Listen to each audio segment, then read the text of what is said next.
आगे की राह। संधारणीय विकास हासिल करने के लिए सरकार, नियामकों, उद्योग आदि को भविष्य हेतु निम्नलिखित उपाय करने चाहिए। अंतर्निहित विनियामक अंतराल को पाटने का प्रयास करना चाहिए। यह सामान्य परिभाषाओं के लिए आवश्यक वैधानिक विनियामक ढांचा तथा एक मानकीकृत ऋण जोखिम प्रबंधन एवं नियंत्रण मॉडल के माध्यम से किया जा सकता है। निवेश के नए स्रोतों को खोलना चाहिए। यह विशेष रूप से छोटे एमएफआईज के लिए किया जाना चाहिए, जो अपने ऋण वित्त पोषण का अधिकांश हिस्सा अन्य वित्तीय संस्थानों से प्राप्त करते हैं और इस तरह बाहरी कारकों के प्रति अपने जोखिम को कम करते हैं। कारपोरेट के साथ बाह्य साझेदारी का निर्माण, प्रभावी निवेश और पूंजी सृजन के नए तथा विश्वसनीय व्यापार मॉडल की खोज से इसमें मदद मिल सकती है। मजबूत निगरानी तंत्र के माध्यम से एक मजबूत माइक्रो लेंडिंग लैंडस्केप का निर्माण किया जाना चाहिए, अर्थात सभी मौजूदा एनजीओ एमएफआईज का अनिवार्य पंजीकरण सुनिश्चित करना। पूंजी पर्याप्तता और प्रोविजनिंग पर विवेकपूर्ण लेखा मानदंड निर्धारित करना। लेखा परीक्षकों की भूमिका और एमएफआईज के पर्यवेक्षण को स्पष्ट करना। अंतर एजेंसी समन्वय को बढ़ावा देना। क्षेत्र की निगरानी के लिए केंद्रीय, राज्य और जिला स्तर पर परिषदों एवं समितियों का निर्माण करना। उधारकर्ताओं की संभावित ज़रूरतों की पहचान करके नए उत्पादों को विकसित करने में प्रौद्योगिकी का लाभ उठाना चाहिए। उदाहरण के लिए एनालिटिक्स आधारित अंडरराइटिंग और संग्रह मॉडल का उपयोग किया जा सकता है। पारदर्शिता एवं ग्राहकों की सुरक्षा के लिए एक उचित व्यवहार संहिता विकसित करने की आवश्यकता है, अर्थात ऋण की शर्तों और ब्याज शुल्कों में पारदर्शिता होनी चाहिए। मल्टीपल लेंडिंग, अत्यधिक ऋण लेने एवं वसूली के बलपूर्वक तरीकों के माध्यम से ग्राहकों का उत्पीड़न जैसी गलत प्रथाओं से बचना चाहिए। माइक्रो लेंडिंग तब होती है जब एक उधारकर्ता कई उधारकर्ताओं एवं ओवरलैपिंग ऋण लेता है। एक उपयुक्त शिकायत निवारण प्रणाली की स्थापना करने की आवश्यकता है। शुरुआती चरण में चौतरफा समर्थन के माध्यम से एमएफआईज का क्षमता निर्माण किया जाना चाहिए। उन्हें ट्रांसफॉर्मेशन लोन दिया जाना चाहिए ताकि वे अपने कार्य संचालन के दायरे को व्यापक कर सकें। इसके अलावा इस संबंध में एक जोखिम विकास कोष का भी निर्माण किया जाना चाहिए। इस कोष का प्रबंधन आरबीआई द्वारा इस उद्देश्य से किया जाना चाहिए कि एमएफआईज अल्प सेवित क्षेत्रों में पुनर्वित्तयन या निवेश के लिए इस कोष का प्रयोग कर सकें। स्थानीय क्षेत्र बैंक एलएबीज को स्थापित करने के लिए एमएफआईज या वाणिज्यिक बैंकों को प्रोत्साहित किया जा सकता है। दिवाला और शोधन अक्षमता संहिता सुर्खियों में क्यों? कारपोरेट मामलों के मंत्रालय ने आईबीसी में प्रस्तावित संशोधनों को सार्वजनिक टिप्पणियों के जरिए जारी किया है। ऐसा आईबीसी की कार्यप्रणाली को मजबूत करने के उद्देश्य से किया गया है। आईबीसी और उसकी विशेषताओं के बारे में। आईबीसी कारपोरेट व्यक्तियों, साझेदारी फर्मों एवं व्यक्तियों के दिवालियापन से संबंधित मुद्दों के समाधान हेतु समयबद्ध बाजार तंत्र के लिए भारत का एक व्यापक कानून है। यह 2016 से लागू है।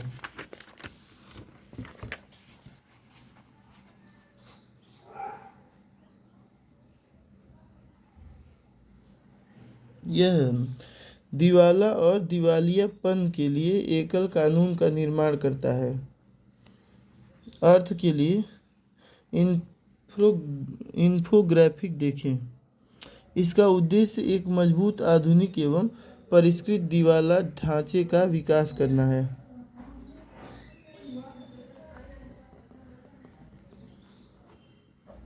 आईबीसी संस्थागत बुनियादी ढांचे के 4 स्तंभों पर आधारित है। Insolvency professionals IPs, IP agency IPA के सदस्य समाधान प्रक्रिया को पूरा करने के लिए सूचना उपयोगिताएं आयुष दिवाला समाधान जैसे national e governance services limited की सुविधा के लिए एक इलेक्ट्रॉनिक डेटाबेस में ऋणदाताओं, ऋण देने की शर्तों आदि के विवरण को भंडारित करने के लिए भारतीय दिवाला और शोधन क्षमता बोर्ड आईपीएस और आईयूज के कामकाज को विनियमित करने के लिए न्याय निर्णय प्राधिकरण, national company law tribunal NCLT और debt recovery tribunal DRT NCLT कंपनियों के लिए दिवाला समाधान का फैसला करता है, जबकि डीआरटी व्यक्तियों के लिए। National company law appellate tribunal NCLT द्वारा पारित आदेशों के खिलाफ अपील की सुनवाई के लिए एक अपीलीय प्राधिकरण है। परिसंपत्ति के मूल्य और देनदार या ऋणी के प्रकार के आधार पर आईबीसी विभिन्न कॉर्पोरेट दिवाला समाधान प्रक्रियाओं के लिए निम्नलिखित प्रदान करता है। कॉर्पोरेट दिवाला समाधान प्रक्रिया CIRP, प्री पैकेज दिवाला समाधान प्रक्रिया और फास्ट ट्रैक कॉर्पोरेट दिवाला समाधान प्रक्रिया FIRP। प्रत्येक समाधान प्रक्रिया के बारे में अधिक जानकारी के लिए इन्फोग्राफिक देखें। आईबीसी के लाभ, आर्थिक स्थिरता और विकास। आईबीसी भारत की कॉर्पोरेट संकट समाधान व्यवस्था को ठीक करके आर्थिक स्थिरता और विकास को सुनिश्चित करता है। ऐसा क्रेडिटर इन कंट्रोल मॉडल के साथ एक समयबद्ध प्रक्रिया के माध्यम से किया जाता है। शब्दावली को जानें। दिवाला इंसॉल्वेंसी यह एक ऐसी स्थिति को संदर्भित करता है जहां कंपनी या व्यक्ति स्वयं द्वारा लिए गए कर्ज को चुकाने में सक्षम नहीं होता है। शोधन अक्षमता यह एक कानूनी कार्यवाही है जो तब शुरू की जाती है जब कोई व्यक्ति या संस्था बकाया ऋण या देयताओं को चुकाने में असमर्थ होता है। इंसॉल्वेंसी प्रोफेशनल्स IPs ये एक इंसॉल्वेंसी प्रोफेशनल्स एजेंसी के पास नामांकित होते हैं और किसी दिवालिया कंपनी के विघटन की प्रक्रिया में शामिल होते हैं। ये पेशेवर दिवाला हो चुके व्यक्ति, कंपनी आदि की ओर से कार्य करने के लिए अधिकृत होते हैं। इंसॉल्वेंसी प्रोफेशनल एजेंसी IPA एक अग्रिम पंक्ति की विनियामक होती है। यह आईबीसी 2016 के अनुरूप IP के रूप में कार्य करने वाले सदस्यों को नामांकित और विनियमित करती है। IPA इंसॉल्वेंसी प्रोफेशनल्स की क्षमता निर्माण के लिए भी जिम्मेदार है। अशोध्य ऋण बैड लोन समाधान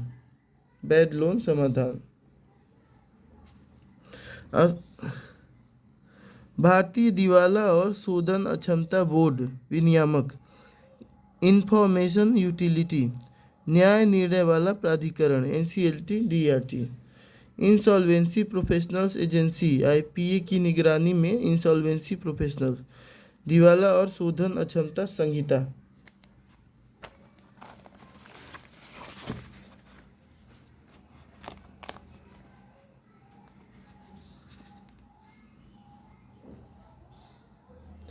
ये दिवालियापन समाधान में लगने वाले समय और लागत को कम करके संकटग्रस्त परिसंपत्तियों के मूल्य को अधिकतम करता है। सितंबर 2022 के अंत तक कुल 5,893 CIRPs में से लगभग 36% का समाधान किया गया और 30% का परिसमापन किया गया।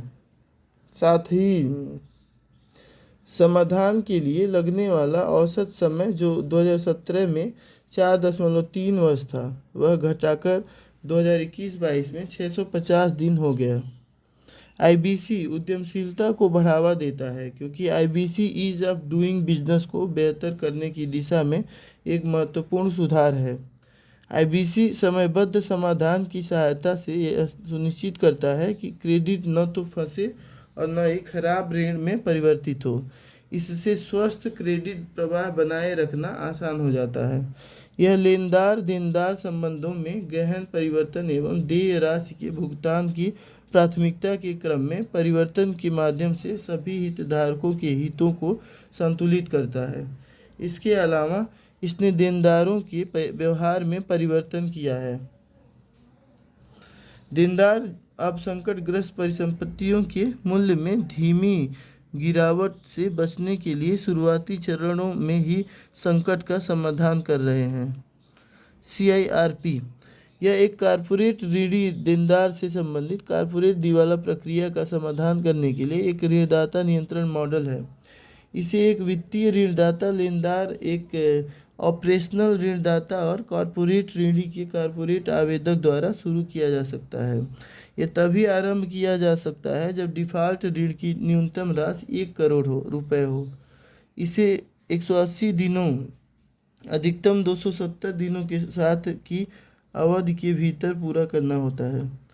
PRIRP यह MSMEs के त्वरित दिवाला समाधान के लिए एक ऋणी नियंत्रण मॉडल, डेब्टर इन पोसेशन मॉडल है। यदि ऑपरेशनल ऋणदाताओं को बकाया राशि का 100% भुगतान नहीं किया जाता है तो यह एक कॉर्पोरेट ऋणी द्वारा प्रस्तुत समाधान योजना के लिए स्विस चैलेंज अपनाने की सुविधा प्रदान करती है। इसे 120 दिनों की अवधि के भीतर पूरा करना होता है। FIRP यह CIRP के समान प्रक्रिया है, किंतु यह समय और ऋण के राशि के मामले में भिन्न है, अर्थात इसमें लघु आकार की कंपनियां, स्टार्टअप्स और गैर सूचीबद्ध कंपनियां शामिल हैं जिनका कुल परिसंपत्ति मूल्य 1 करोड़ रुपए से कम है। इसे 90 दिनों की अवधि के भीतर पूरा करना होता है। IBC के कार्यान्वयन से जुड़ी हुई समस्याएं। न्यायिक विलंब। समाधान आवेदन की स्वीकृति के साथ साथ अंतिम समाधान और परिसमापन के लिए लगने वाला समय लगातार बढ़ता ही जा रहा है। उदाहरण के लिए CIRPs के अंतर्गत मौजूदा 64% मामलों ने 270 दिनों की सीमा पार कर ली है। निर्धारित समय सीमा का पालन न होने के प्रमुख कारण न्यायाधिकरणों में पदों की रिक्ति, अपीलीय प्राधिकरण और सुप्रीम कोर्ट में मुकदमों का बढ़ता बोझ। निम्न रिकवरी दर। उच्च हेयरकट के कारण रिकवरी की दरों में गिरावट आई है। उदाहरण के लिए FY 2022 में 500 में से उन 100 कंपनियों के लिए हेयर कट 90% से अधिक ऊपर था जिनका IBC के तहत उचित समाधान हुआ। महामारी के कारण दिवालिया फर्मों के लिए बाजार की रुचि कम हुई है। इसके चलते परिसंपत्तियों के मूल्य में और भी क्षरण हुआ है। सीमा पार दिवाला। IBC में मानकीकृत सीमा पार दिवालियापन का अभाव है, जैसा कि वीडियोकॉन और जेट एयरवेज मामले में देखा गया है। घर खरीदारों के अधिकारों को बरकरार रखना। हालांकि घरों के खरीदारों को वित्तीय लेनदारों चित्रा शर्मा बनाम 12 संघ के रूप में मान्यता प्राप्त है, लेकिन दिवालिया प्रक्रिया शुरू करने के लिए एक परियोजना के 10% या 100 होम बायर्स जो भी कम हो की न्यूनतम सीमा की आवश्यकता होती है। इसके कारण शब्दावली को जानें। सीमा पार दिवाला समाधान, क्रॉस बॉर्डर इंसॉल्वेंसी। यह विशेष परिस्थितियों को दर्शाता है जिसमें एक दिवालिया ऋणी के पास एक से अधिक देशों में परिसंपत्ति और ऋणदाता होते हैं। IBC के तहत यह धारा 234 और 235 द्वारा विनियमित है, लेकिन यह प्रकृति में तदर्थ है और इस प्रक्रिया में विलंब की बहुत अधिक संभावना होती है।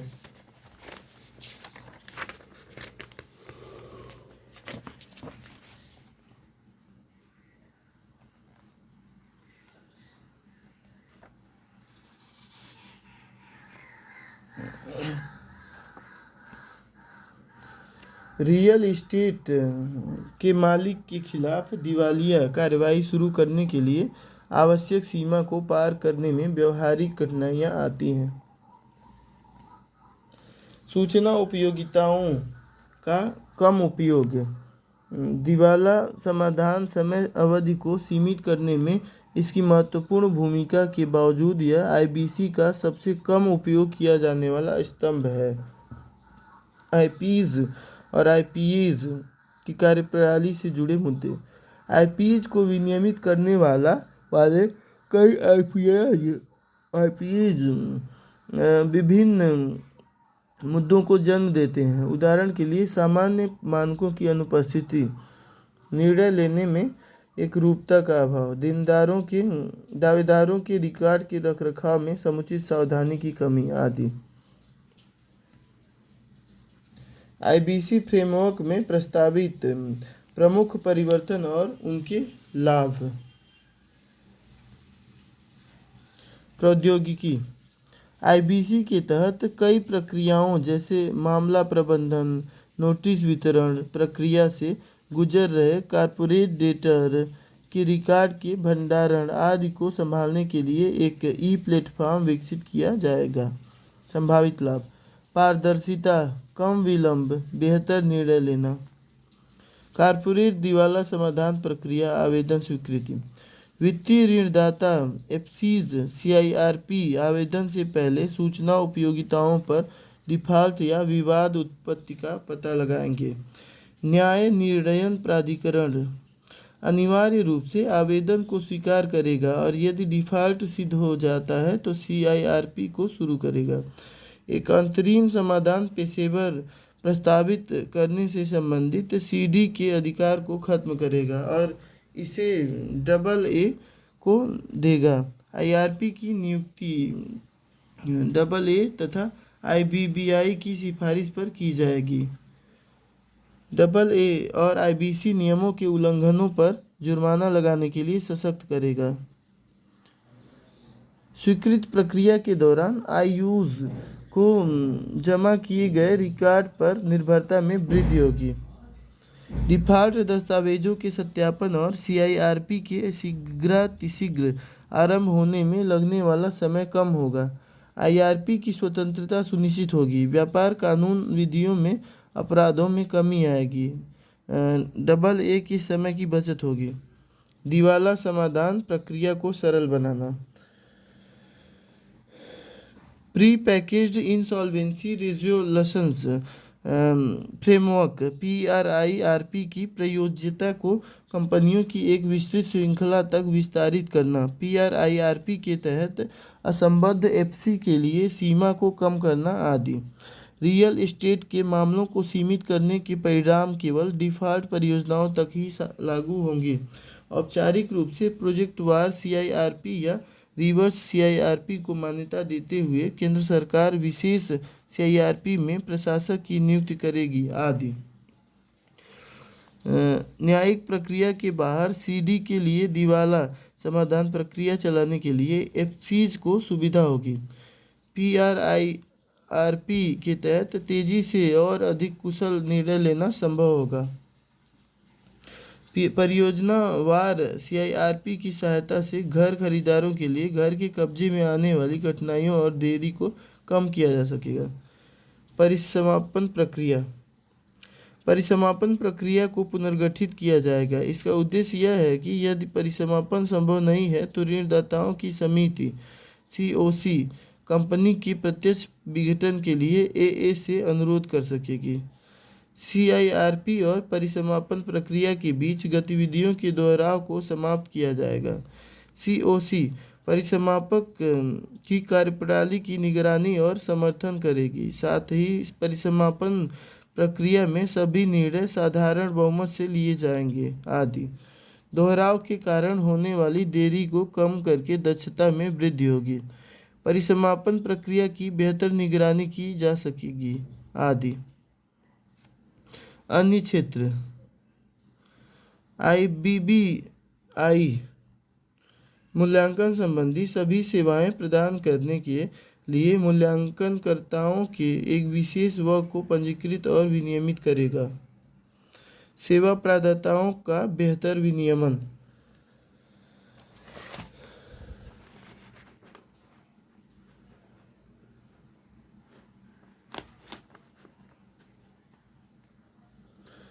IBBI को बिना किसी निरीक्षण या जांच के कारण बताओ नोटिस जारी करने में सक्षम बनाएगा। रिवर्स CIRP प्रमोटरों को समाधान के लिए ठप पड़ी परियोजनाओं में धन लगाने की अनुमति देता है। IBC प्रक्रिया को और अधिक परिष्कृत करने के लिए आगे की राह रिक्तियों को भरना चाहिए। साथ ही अधिक खंडपीठों या NCLT के विशेष खंडपीठों की स्थापना की जानी चाहिए। वैश्विक मानकों के अनुरूप हेयर कट की मात्रा तय करने के लिए एक बेंचमार्क निर्धारित करना चाहिए या प्रवर्तन एजेंसियों के उत्पीड़न को आमंत्रित किए बिना बैंकों को हेयर कट लेने की छूट प्रदान की जानी चाहिए। ऋण की राशि और संपार्श्विक या जमानत के रूप में उपयोग की जाने वाली संपत्ति के वास्तविक मूल्य के बीच के अंतर को हेयर कट कहते हैं। यह संपत्तियों के मूल्य में गिरावट के जोखिम के बारे में ऋणदाता की धारणा को दर्शाता है। हालांकि ऋण वसूली के संदर्भ में यह उधारकर्ता की ओर से वास्तविक देय राशि और उसके द्वारा बैंक के साथ अंतिम रूप से तय की गई राशि के बीच का अंतर है। भारतीय संदर्भ के अनुरूप कुछ संशोधनों के साथ क्रॉस बॉर्डर इंसॉल्वेंसी 1997 पर अंतर्राष्ट्रीय व्यापार कानून पर संयुक्त राष्ट्र आयोग के मॉडल कानून को अपनाने का प्रयास करना चाहिए। संकट में किसी कंपनी का अधिग्रहण करने वाली COC के लिए एक पेशेवर कोड तैयार किया जाना चाहिए। मानकों को निर्धारित करने एवं IPs के कामकाज को विनियमित करने के लिए भारतीय चार्टर्ड अकाउंटेंट संस्थान ICAI जैसे एकल पेशेवर स्व विनियामक IPAs की स्थापना करने की आवश्यकता है। लोन लॉस प्रोविजन सुर्खियों में क्यों? हाल ही में भारतीय रिजर्व बैंक ने एक चर्चा पत्र जारी किया है। इसका उद्देश्य बैंकों को प्रोविजनिंग के लिए अपेक्षित हानि आधारित दृष्टिकोण या अपेक्षित क्रेडिट हानि व्यवस्था को अपनाने के लिए प्रेरित करना है। लोन लॉस प्रोविजंस के बारे में, इसके तहत बैंक संभावित ऋण चूक का प्रबंधन करने के लिए कुल ऋण के अनुपात में एक निश्चित धनराशि को LLPs के रूप में सुरक्षित रख देते हैं।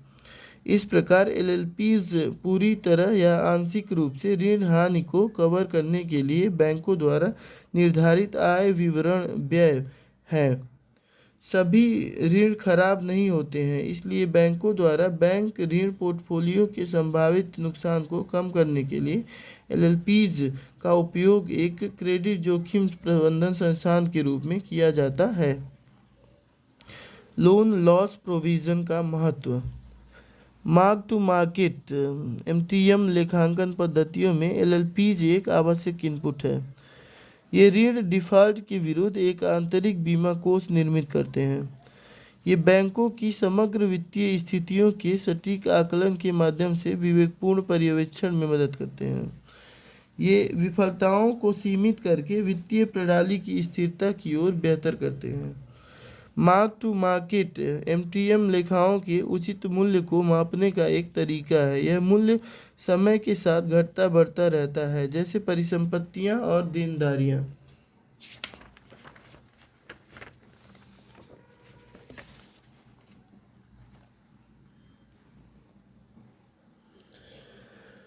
LLPs के लिए दृष्टिकोण कारक। LLPs का स्तर कई कारकों पर निर्भर करता है, जैसे बैंकों की लॉस हिस्ट्री, हानि का इतिहास और आंतरिक रेटिंग।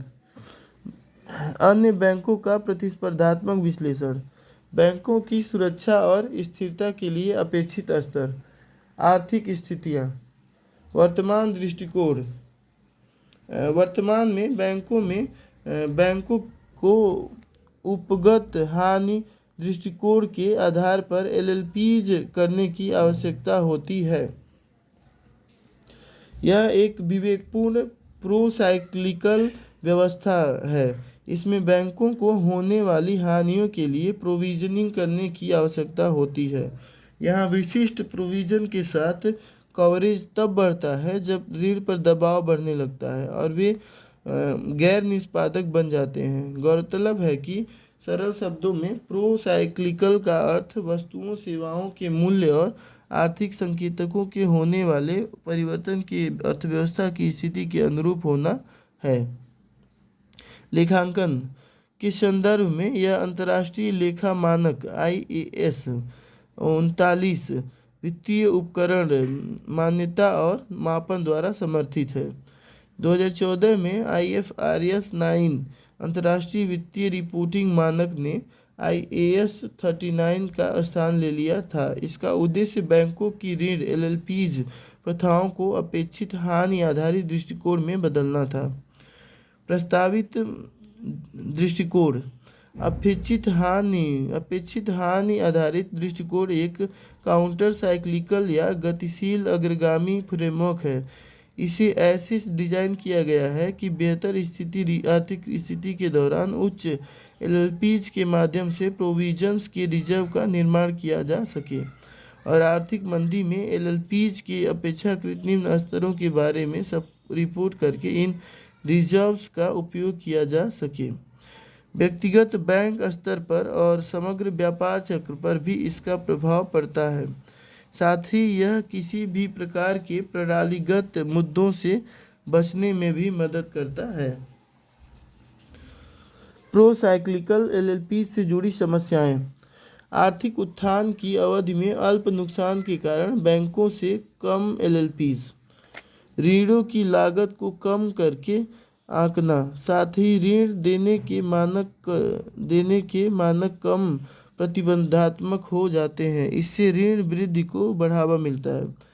आर्थिक गिरावट की अवधि के दौरान LLPs में अचानक वृद्धि होती है क्योंकि ऋण पोर्टफोलियो में आर्थिक उत्थान के दौरान कोई आरक्षित राशि नहीं होने के साथ हानि के संकेत दिखाई देने लगते हैं। बैंक ऋण देने की गतिविधि में अधिक प्रतिबंधात्मक नियम लागू करते हैं। इससे आर्थिक गिरावट के प्रभाव बढ़ जाते हैं, यानी मौजूदा मंदी की स्थिति और खराब हो जाती है। अंतर्राष्ट्रीय वित्तीय रिपोर्ट मानक IFRS लेखांकन मानकों का एक समूह है जो यह निर्धारित करता है कि वित्तीय विवरणों में विशेष प्रकार के लेन देन और घटनाओं की रिपोर्ट कैसे की जानी चाहिए। यह अंतर्राष्ट्रीय लेखा मानक बोर्ड द्वारा विकसित और अनुरक्षित है। यह बोर्ड IFRS फाउंडेशन के मानक निर्धारित करने वाले 2 बोर्ड्स में से एक है। अंतर्राष्ट्रीय स्थिरता मानक बोर्ड IFRS स्थिरता प्रकटीकरण मानकों को स्थापित करने वाला दूसरा बोर्ड है। पूर्ववर्ती अंतर्राष्ट्रीय लेखा मानक परिषद IASC द्वारा जारी IAS को IASB द्वारा समर्थन दिया गया है और उसे संशोधित किया गया है। IASC का गठन 1973 में किया गया था और इसे 2001 में IFRS द्वारा प्रतिस्थापित किया गया था।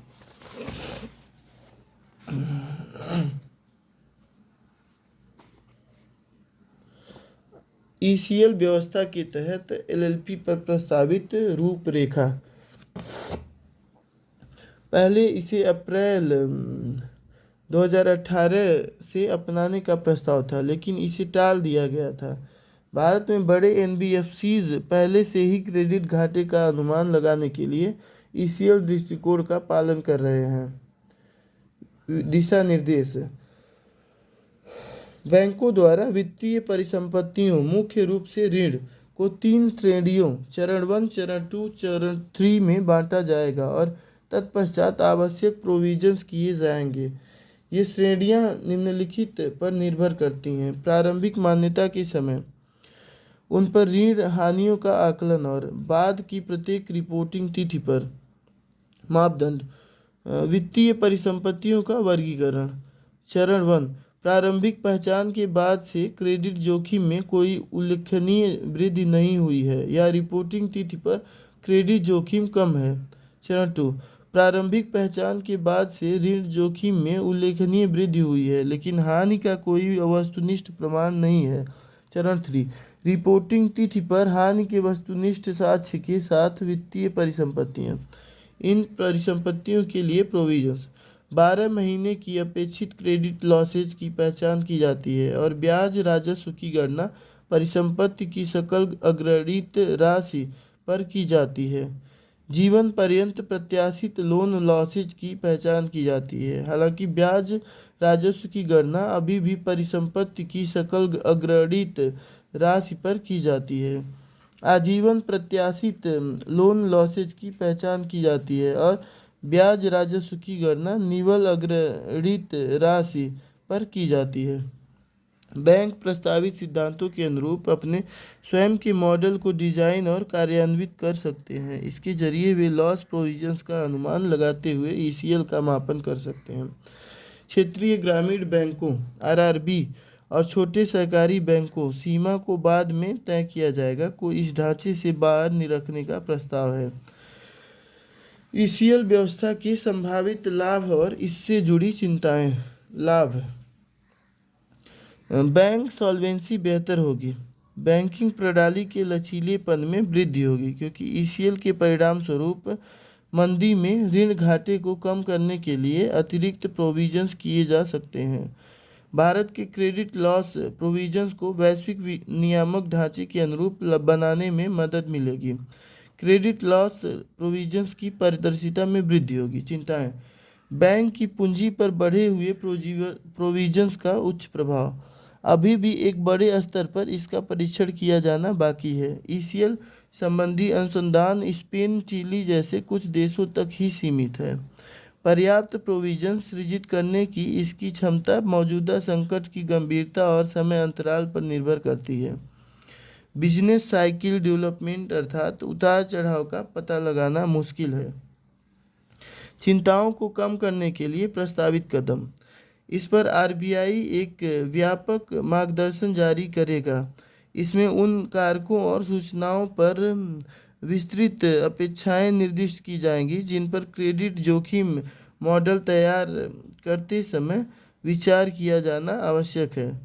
बैंकों द्वारा प्रस्तावित ईसीएल मॉडल की पुष्टि करने के लिए निम्नलिखित को स्वतंत्र रूप से सत्यापित किया जाएगा। आरबीआई के मार्गदर्शन का अनुपालन। बैंक के पास उपलब्ध प्रासंगिक डेटा का कैलिब्रेटेड उपयोग, उचित बैंक टेस्टिंग और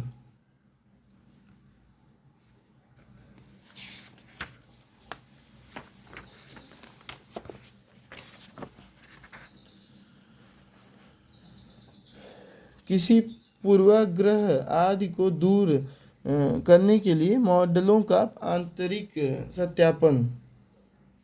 भारतीय रिजर्व बैंक प्रोविजंस के एक न्यूनतम स्तर को निर्दिष्ट करेगा। मॉडलों को डिजाइन करने में शामिल जटिलताओं और उनके परीक्षण में लगने वाले समय के कारण ढांचे के कार्यान्वयन के लिए पर्याप्त समय दिया जाना चाहिए। बैंकों के पास कॉमन इक्विटी टियर 1 पूंजी पर बढ़े हुए प्रावधानों के प्रभाव को अधिकतम 5 वर्ष की अवधि में समाप्त करने का विकल्प होगा, जैसा कि बेसल दिशा निर्देशों के तहत अनुमति दी गई है। यह सुचारू परिवर्तन में सहायक होगा। संबंधित सुर्खियाँ। हाल ही में नेशनल एसेट रिकंस्ट्रक्शन अपनी लिमिटेड NARCL ने पहली तनावग्रस्त परिसंपत्ति का अधिग्रहण किया है। NARCL एक asset reconstruction company ARC bad bank है। इसने अपने पहली तनावग्रस्त परिसंपत्ति JP इंफ्राटेक को उधारदाताओं से प्राप्त कर लिया है। NARCL बैड बैंक एक कॉर्पोरेट संरचना है जो बैंकों द्वारा धारित जोखिमपूर्ण संपत्तियों को एक अलग इकाई के अधीन लाती है। इसकी घोषणा केंद्रीय बजट 2021-22 में की गई थी। NARCL बैंकों से बड़े मूल्य के NPA खातों 500 करोड़ से अधिक का अधिग्रहण करेगी, जिनकी कुल संपत्ति लगभग ₹2 लाख करोड़ होगी। तनावग्रस्त परिसंपत्तियों को 15% अग्रिम नकद भुगतान और 85% प्रतिभूति रसीदों के रूप में अधिग्रहित किया जाएगा। NARCL को कंपनी अधिनियम के तहत शामिल किया गया है, जिसमें सार्वजनिक क्षेत्र के बैंकों की बहुमत हिस्सेदारी है। यह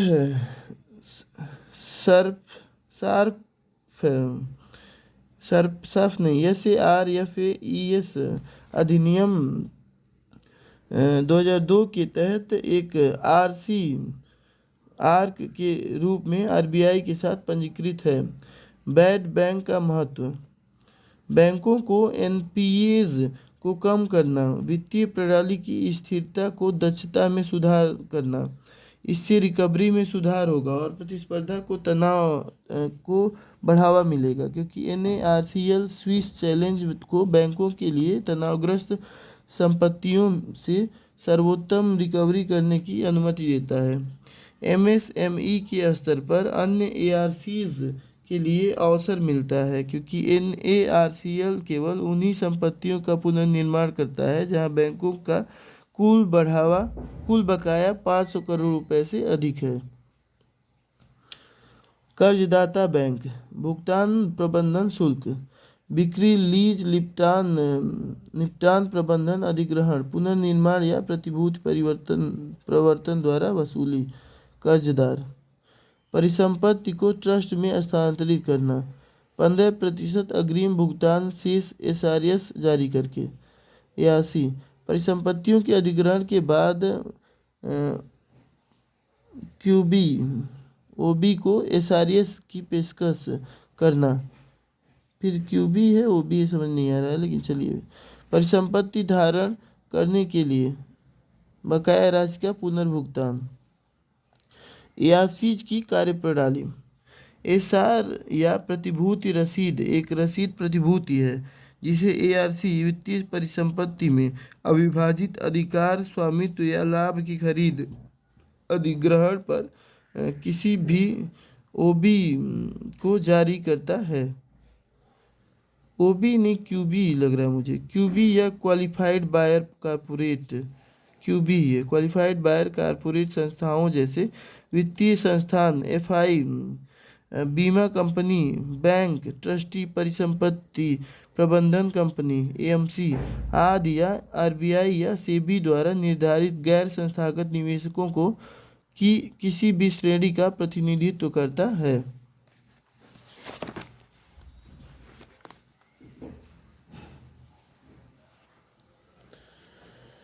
तनावग्रस्त परिसंपत्तियों के प्रतिभूतिकरण एसएसएएफ का फ्रेमवर्क। सुर्खियों में क्यों? हाल ही में आरबीआई ने एसएसएएफ पर एक चर्चा पत्र जारी किया है। प्रतिभूतिकरण कैसे कार्य करता है? परिसंपत्ति जारीकर्ता एसेट ओरिजिनेटर, अंतर्निहित परिसंपत्तियां अंडरलाइंग, संदर्भ पोर्टफोलियो जमानत। एसपीवी को ओरिजिनेटर की ओर से परिसंपत्ति का हस्तांतरण। एसपीवी निवेशकों के लिए परिसंपत्ति समर्थित ऋण प्रतिभूतियां जारी करता है। जारीकर्ता एजेंट जैसे स्पेशल पर्पज व्हीकल। दूसरा, पूंजी बाजार के निवेशक परिसंपत्ति समर्थित प्रतिभूतियां जारी करता है। Senior trench, mezzanine trench, junior trench आमतौर पर अलग अलग श्रेणियों ट्रेंच भाग में संरचित होती हैं, जिन्हें एक या एक से अधिक क्रेडिट रेटिंग एजेंसियां रेटिंग प्रदान करती हैं। परिसंपत्ति विक्रेता के दिवालियेपन से मुक्त होती है। परिसंपत्ति पर ओरिजिनेटर का कोई कानूनी अधिकार नहीं रह जाता है। प्रतिभूतिकरण और एसएसएएफ के बारे में।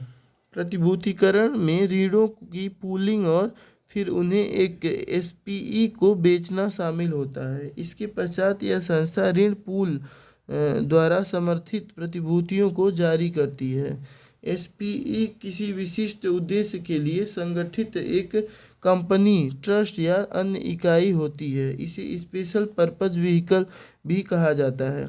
प्रतिभूतिकरण में ऐसे लेन देन शामिल होते हैं जो परिसंपत्तियों के क्रेडिट जोखिम को अलग अलग जोखिम प्रोफाइल वाली व्यापार योग्य प्रतिभूतियों में पुनर्वितरित करते हैं। प्रतिभूतिकरण कैसे काम करता है? ये परिसंपत्तियां निम्नलिखित प्रकार की हो सकती हैं। मानक परिसंपत्तियां अर्थात ऐसे ऋण जिन्हें गैर निष्पादित परिसंपत्ति एनपीए के रूप में वर्गीकृत नहीं किया गया है। या ऐसी संपत्तियां जिनके भुगतान में 89 दिनों तक की चूक हुई है। और शब्दावली को जाने। वाटरफॉल भुगतान तंत्र यह उच्च स्तरीय निवेशकों को कम निवेश करने वाले निवेशकों से पहले मूलधन और ब्याज का भुगतान करने की सुविधा प्रदान करता है। सीनियर ट्रेंच इसका तात्पर्य अंतर्निहित प्रतिभूतिकृत पूल में परिसंपत्ति की पूरी राशि पर फर्स्ट क्लेम पहला दावा से है। ऐसे क्लेम या दावे प्रभावी या सुरक्षित होते हैं।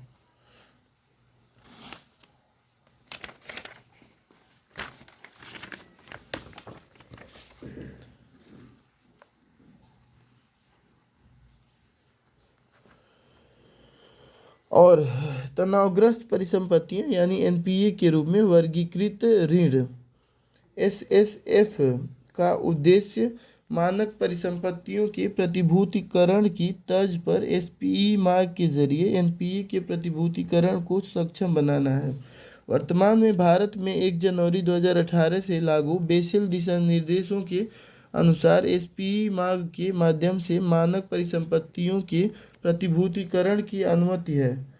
एसएआर एफएईएसआई अधिनियम के तहत तनावग्रस्त परिसंपत्तियों का प्रतिभूतिकरण लाइसेंस प्राप्त एसेट रिकंस्ट्रक्शन कंपनियों द्वारा किया जाता है। 2019 में कॉरपोरेट ऋणों के लिए द्वितीयक बाजार के विकास पर गठित टास्क फोर्स ने मानक परिसंपत्तियों के प्रतिभूतिकरण के ढांचे के समान एआरसी मार्ग के अलावा एसएसएएफ को शुरू करने का निर्णय लिया था। एसएसएएफ के तहत एनपीए प्रवर्तक प्रतिभूतिकरण नोट जारी करके उन्हें एसपीई को बेच देगा। बदले में एसपीई तनावग्रस्त परिसंपत्तियों का प्रबंधन करने के लिए एक सर्विसिंग एंटिटी नियुक्त करती है। यह एंटिटी आमतौर पर एक शुल्क संरचना से युक्त होती है जो एसपीई को परिसंपत्तियों के अंतर्निहित ऋणों की अधिकतम वसूली के लिए प्रोत्साहित करती है। प्रतिभूतिकरण नोट खरीदने वाले निवेशकों को ट्रेंच की वरिष्ठता के आधार पर और वाटरफॉल मैकेनिज्म का उपयोग करते हुए अंतर्निहित परिसंपत्तियों से वसूली के आधार पर भुगतान किया जाता है। एसएसएफ के लाभ। निवेशकों से जुड़े लाभ।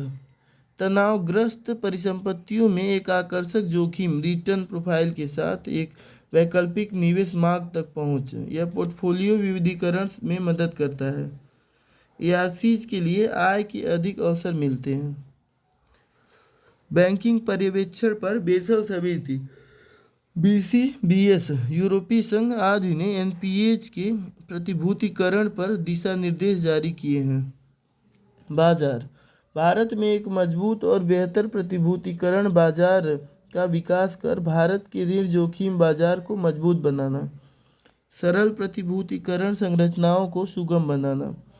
विश्व स्तर पर स्वीकृत विवेकपूर्ण मानदंडों के साथ भारत के मानदंडों का अभिसरण सुनिश्चित करना। बाजार के भीतर जोखिम के वितरण में मदद करना। वित्तीय संस्थाएं ऋण जोखिम के प्रबंधन के लिए एक बाजार आधारित तंत्र प्रदान करना अर्थात अशोध्य ऋणों बैड लोन्स को बेचना। परिसंपत्तियों पर ऋणदाताओं के लिए अग्रिम तरलता। विनियामकीय पूंजी आवश्यकताओं में कमी। एनपीएज की बिक्री और समाधान की गुणवत्ता में सुधार। बैंकिंग पर्यवेक्षण पर बेसल समिति यूरोपीय संघ आदि ने एनपीएज के प्रतिभूतिकरण पर दिशा निर्देश जारी किए हैं। भारत के अंतर्देशीय जलमार्ग सुर्खियों में क्यों? हाल ही में प्रधानमंत्री ने 1000 करोड़ रुपए से अधिक मूल्य की कई अंतर्देशीय जलमार्ग परियोजनाओं का अनावरण किया है। इन्हें पूर्वी भारत में परिवहन, व्यापार और पर्यटन को बढ़ावा देने के उद्देश्य से शुरू किया गया है। अन्य संबंधित तथ्य। जलमार्ग विकास परियोजना के तहत पश्चिम बंगाल में हल्दिया मल्टी मॉडल टर्मिनल का उद्घाटन किया गया था। इस मल्टी मॉडल टर्मिनल की माल ढुलाई क्षमता लगभग 3 मिलियन मीट्रिक टन प्रति वर्ष है। गुवाहाटी में पूर्वोत्तर क्षेत्र के लिए समुद्री कौशल विकास केंद्र का उद्घाटन किया गया। गुवाहाटी में अवस्थित पांडु टर्मिनल में जहाज मरम्मत सुविधा एक और एक एलिवेटेड रोड के निर्माण के लिए आधारशिला रखी गई।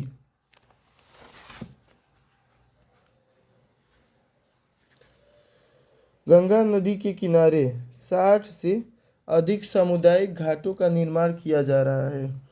इसका उद्देश्य गंगा नदी के आसपास आर्थिक गतिविधियों को बढ़ावा देना है। साथ ही इसका उद्देश्य इस क्षेत्र में स्थानीय समुदायों की आजीविका में सुधार करना है।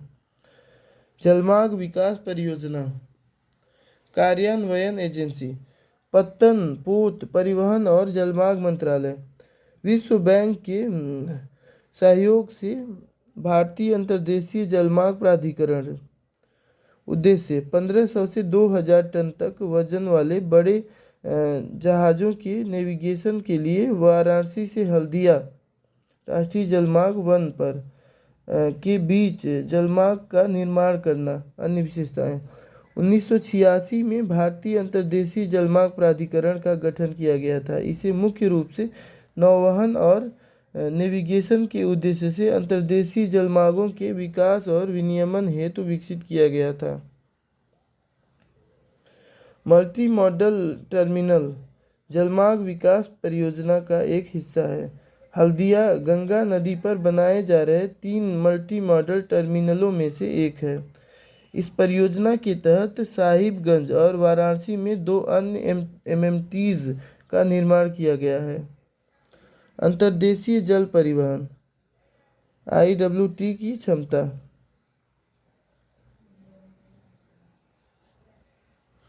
राष्ट्रीय जलमार्ग अधिनियम 2016 के तहत 111 राष्ट्रीय जलमार्ग घोषित किए गए हैं। इसमें से नदी के 17,980 किलोमीटर और नहरों के 2256 किलोमीटर जल क्षेत्र का उपयोग मशीनीकृत नौकाओं द्वारा किया जा सकता है। भारत के कुल परिवहन में अंतर्देशीय जल परिवहन की हिस्सेदारी केवल 0.5% है। हालांकि अन्य देशों में उनके कुल परिवहन के सापेक्ष अंतर्देशीय जल परिवहन की हिस्सेदारी भारत से बेहतर है। उदाहरण के लिए नीदरलैंड में यह 42%, चीन में 8.7%, USA में 8.3% और यूरोप में 7% है। ये कुछ डेटा दिया हुआ है। The links and the length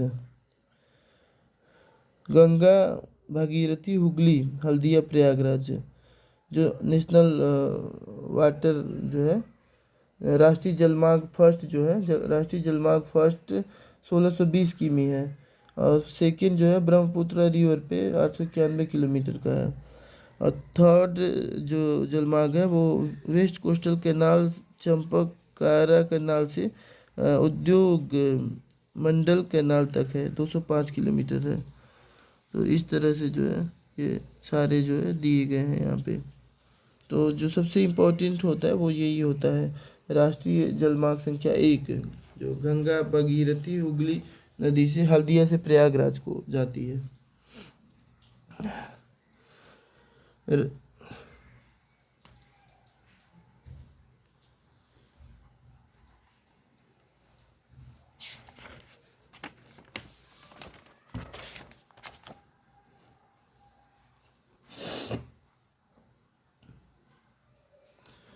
गौरतलब है कि 65% माल ढुलाई कार्य सड़कों द्वारा किया जाता है जबकि 27% माल ढुलाई कार्य रेलवे के माध्यम से पूरा किया जाता है।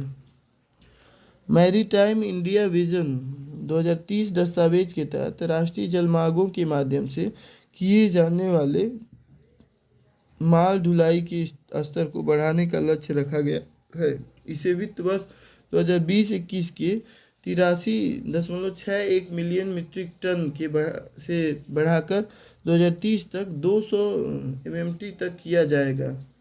अंतर्देशीय जलमार्ग के लाभ पूंजी बचत जलमार्ग विकास परियोजना के तहत राष्ट्रीय जलमार्ग 1 पर नौवहन क्षमता बढ़ाने के क्रम में प्रति किमी केवल 2.53 करोड़ रुपए के पूंजीगत व्यय का अनुमान है। हालांकि इसकी तुलना में सड़क और रेल दोनों पर प्रति किमी 5 करोड़ रुपए से अधिक की लागत आती है। परिवहन लागत में बचत। IWT के उपयोग से कुल लॉजिस्टिक्स लागत पर सकारात्मक प्रभाव पड़ेगा। उदाहरण के लिए 1 हार्स पावर की ऊर्जा व्यय करके सड़क पर 150 किलोग्राम वजन, रेल द्वारा 500 किलोग्राम और जल के माध्यम से 4000 किलोग्राम वजन की वस्तुओं की ढुलाई की जा सकती है। पर्यावरण के अनुकूल।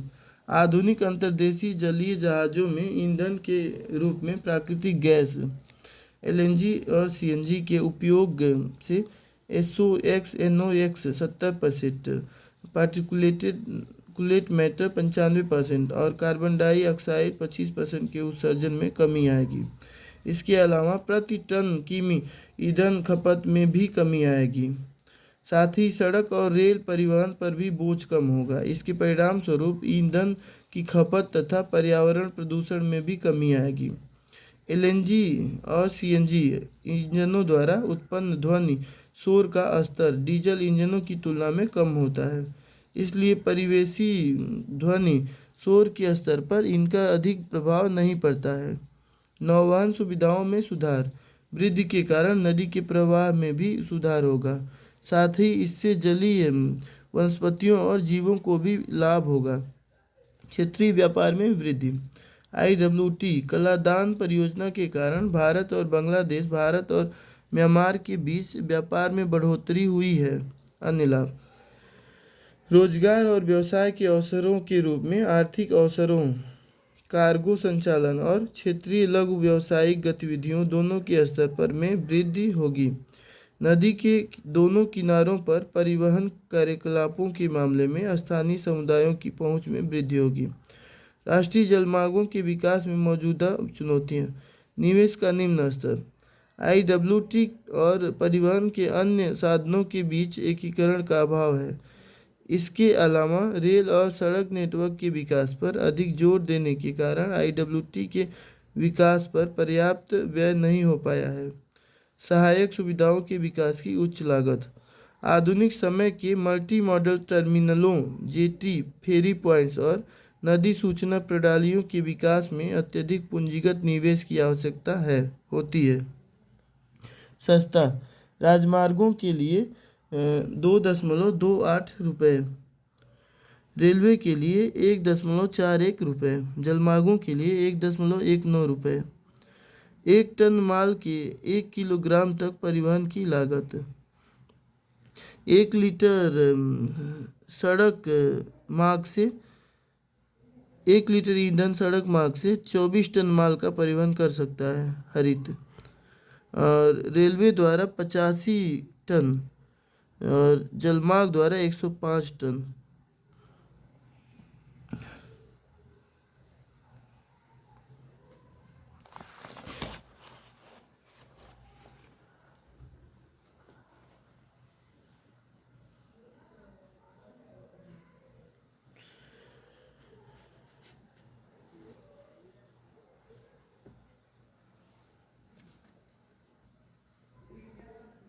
IWT से जुड़े निवेश को उच्च जोखिम वाला निवेश मानना।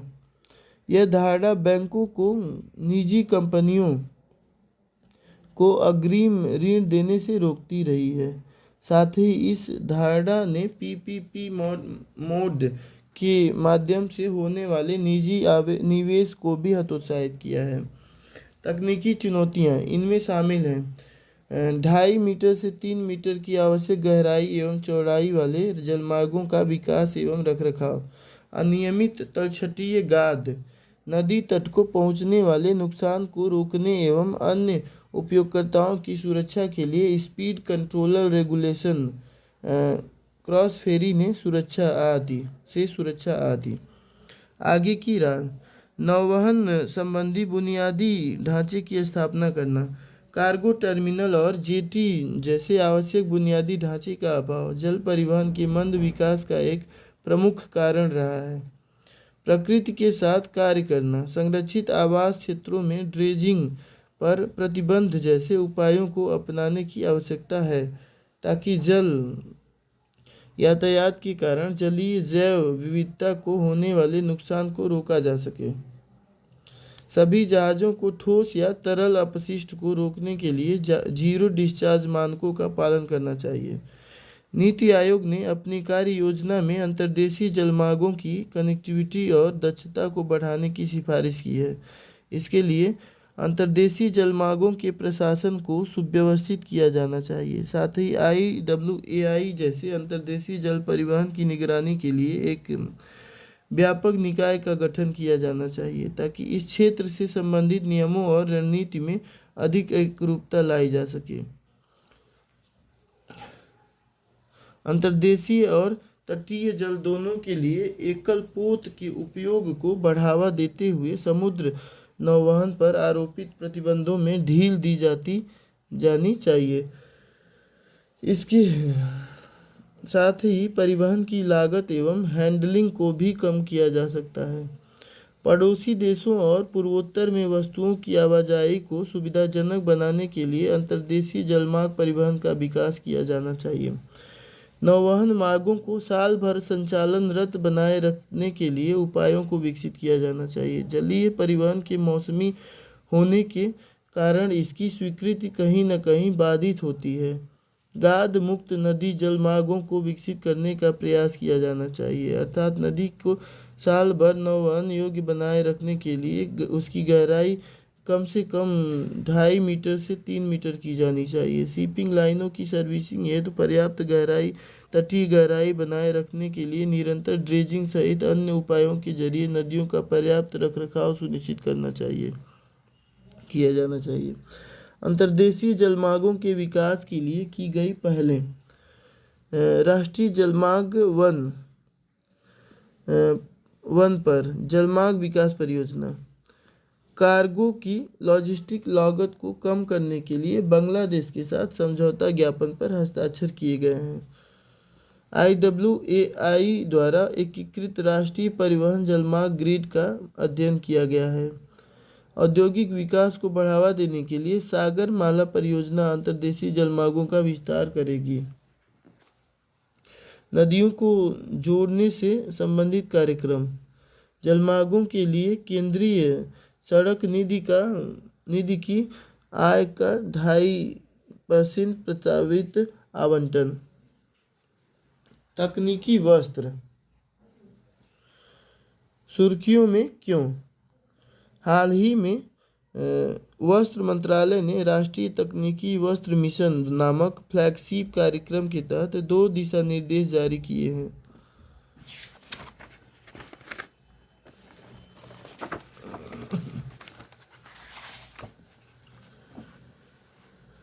दिशा निर्देशों के बारे में जारी किए गए 2 दिशा निर्देशों में शामिल है निजी और सार्वजनिक अकादमिक संस्थानों को तकनीकी वस्त्रों में सक्षम बनाने के लिए सामान्य दिशा निर्देश। तकनीकी वस्त्रों में इंटर्नशिप समर्थन के लिए अनुदान GIST हेतु सामान्य निर्देश। इसका उद्देश्य NTTM की शिक्षा, प्रशिक्षण और कौशल घटक के तहत शिक्षा के स्तर को बढ़ाना है। साथ ही तकनीकी वस्त्रों में भावी भारतीय इंजीनियरों पेशेवरों के एक्सपोजर को बढ़ाना भी इसका उद्देश्य है, ताकि इस उभरते क्षेत्र में पर्याप्त मात्रा में प्रतिभावान लोगों को शामिल किया जा सके। निजी और सार्वजनिक अकादमिक संस्थानों को तकनीकी वस्त्रों में सक्षम बनाने के लिए सामान्य दिशा निर्देश। इस दिशा निर्देश से तकनीकी वस्त्रों में डिग्री प्रोग्राम स्नातक और स्नातकोत्तर आरंभ किए जा सकेंगे। साथ ही ये दिशा निर्देश तकनीकी वस्त्रों के नए संस्करणों के अनुसार मौजूदा पारंपरिक डिग्री कार्यक्रमों को अपडेट करने में भी मदद करेंगे। वित्त पोषण संबंधी प्रावधान। तकनीकी वस्त्रों में पूर्ण पाठ्यक्रम शुरू करने के लिए आर्थिक मदद प्रदान की जाएगी। इसके तहत स्नातकोत्तर PG पाठ्यक्रम हेतु 20 करोड़ और स्नातक स्तर के लिए 10 करोड़ रुपए तक की सहायता राशि प्रदान की जाएगी। यह तकनीकी वस्त्रों के क्षेत्र में भारत को विश्व में अग्रणी बनाने के उद्देश्य से एक प्रभावी और विश्व स्तरीय ज्ञान परिवेश के निर्माण में मदद करेगा। तकनीकी वस्त्रों में इंटर्नशिप समर्थन के लिए अनुदान जीआईएसटी हेतु सामान्य निर्देश। जीआईएसटी दिशा निर्देश के तहत पैनल में शामिल सार्वजनिक निजी संस्थानों के प्रासंगिक विभागों विशेषज्ञताओं के बीटेक छात्रों को इंटर्नशिप प्रदान की जाएगी। इसके लिए सूचीबद्ध कंपनियों को प्रति माह प्रति छात्र 20,000 रुपये तक का अनुदान दिया जाएगा। तकनीकी वस्त्र का महत्व। लागत प्रभावी और उपयोगकर्ताओं के अनुकूल। ये मजबूत, कम वजनी होने के कारण धातुओं के विकल्प के रूप में प्रयोग किए जा सकते हैं। साथ ही इनका प्रयोग आवश्यकता के अनुरूप अनेक विकल्पों के रूप में किया जा सकता है। ये प्रकृति में अत्यधिक मजबूत और कठोर होते हैं। यह खूबी इन्हें परिवहन, भारी औद्योगिक, बैलिस्टिक, एरोस्पेस और समुद्री क्षेत्रों में उपयोग के लिए उपयुक्त बनाती है। पर्यावरणीय दृष्टि से संधारणीय। इसे नवीन प्रौद्योगिकी की सहायता से विकसित किया जाता है। इसके रेशे कार्बन डाइऑक्साइड और जल में विघटित हो जाते हैं। इस प्रकार यह वस्त्र अपशिष्ट को कम करता है और पर्यावरण पर पड़ने वाले प्रभाव को सीमित करता है। लचीली, सतत और बहुपयोगी उत्पादन प्रक्रिया। तकनीकी वस्त्र वस्तुतः बहुपयोगी सामग्री होते हैं। इनका प्रयोग औद्योगिक, स्वास्थ्य और उपभोक्ता उत्पादों की एक विस्तृत श्रृंखला में किया जा सकता है। टिकाऊ होने के साथ साथ कम वजनी। इसका उपयोग भारी तकनीकी फैब्रिक जैसे air bag, conveyor, sail cloth, bullet proof वस्त्रों में किया जा सकता है। इसके अतिरिक्त इन्हें चिकित्सा, परिधान, स्पोर्ट्स वियर में उपयोग किए जाने वाले हल्के तकनीकी फैब्रिक्स हेतु भी प्रयोग किया जा सकता है। राष्ट्रीय तकनीकी वस्त्र मिशन। आरंभकर्ता वस्त्र मंत्रालय। उद्देश्य भारत को तकनीकी वस्त्रों में वैश्विक रूप से अग्रणी बनाना और घरेलू बाजार में तकनीकी वस्त्रों के उपयोग को बढ़ाना। लक्ष्य 15 से 20% प्रति वर्ष की औसत वृद्धि दर के साथ 2024 तक तकनीकी वस्त्र के घरेलू बाजार के आकार को 40 से 50% अरब डॉलर तक पहुंचाना। फोकस रणनीतिक क्षेत्रों सहित देश के विभिन्न प्रमुख मिशनों, कार्यक्रमों में तकनीकी वस्त्रों के उपयोग को बढ़ाना। बाजार विकास, बाजार संवर्धन, अंतर्राष्ट्रीय सहयोग, निवेश संवर्धन को सुविधाजनक बनाना। NTTM के 4 घटक। अनुसंधान, नवाचार और विकास, प्रमोशन और बाजार विकास, निर्यात प्रोत्साहन, शिक्षण, प्रशिक्षण व कौशल विकास।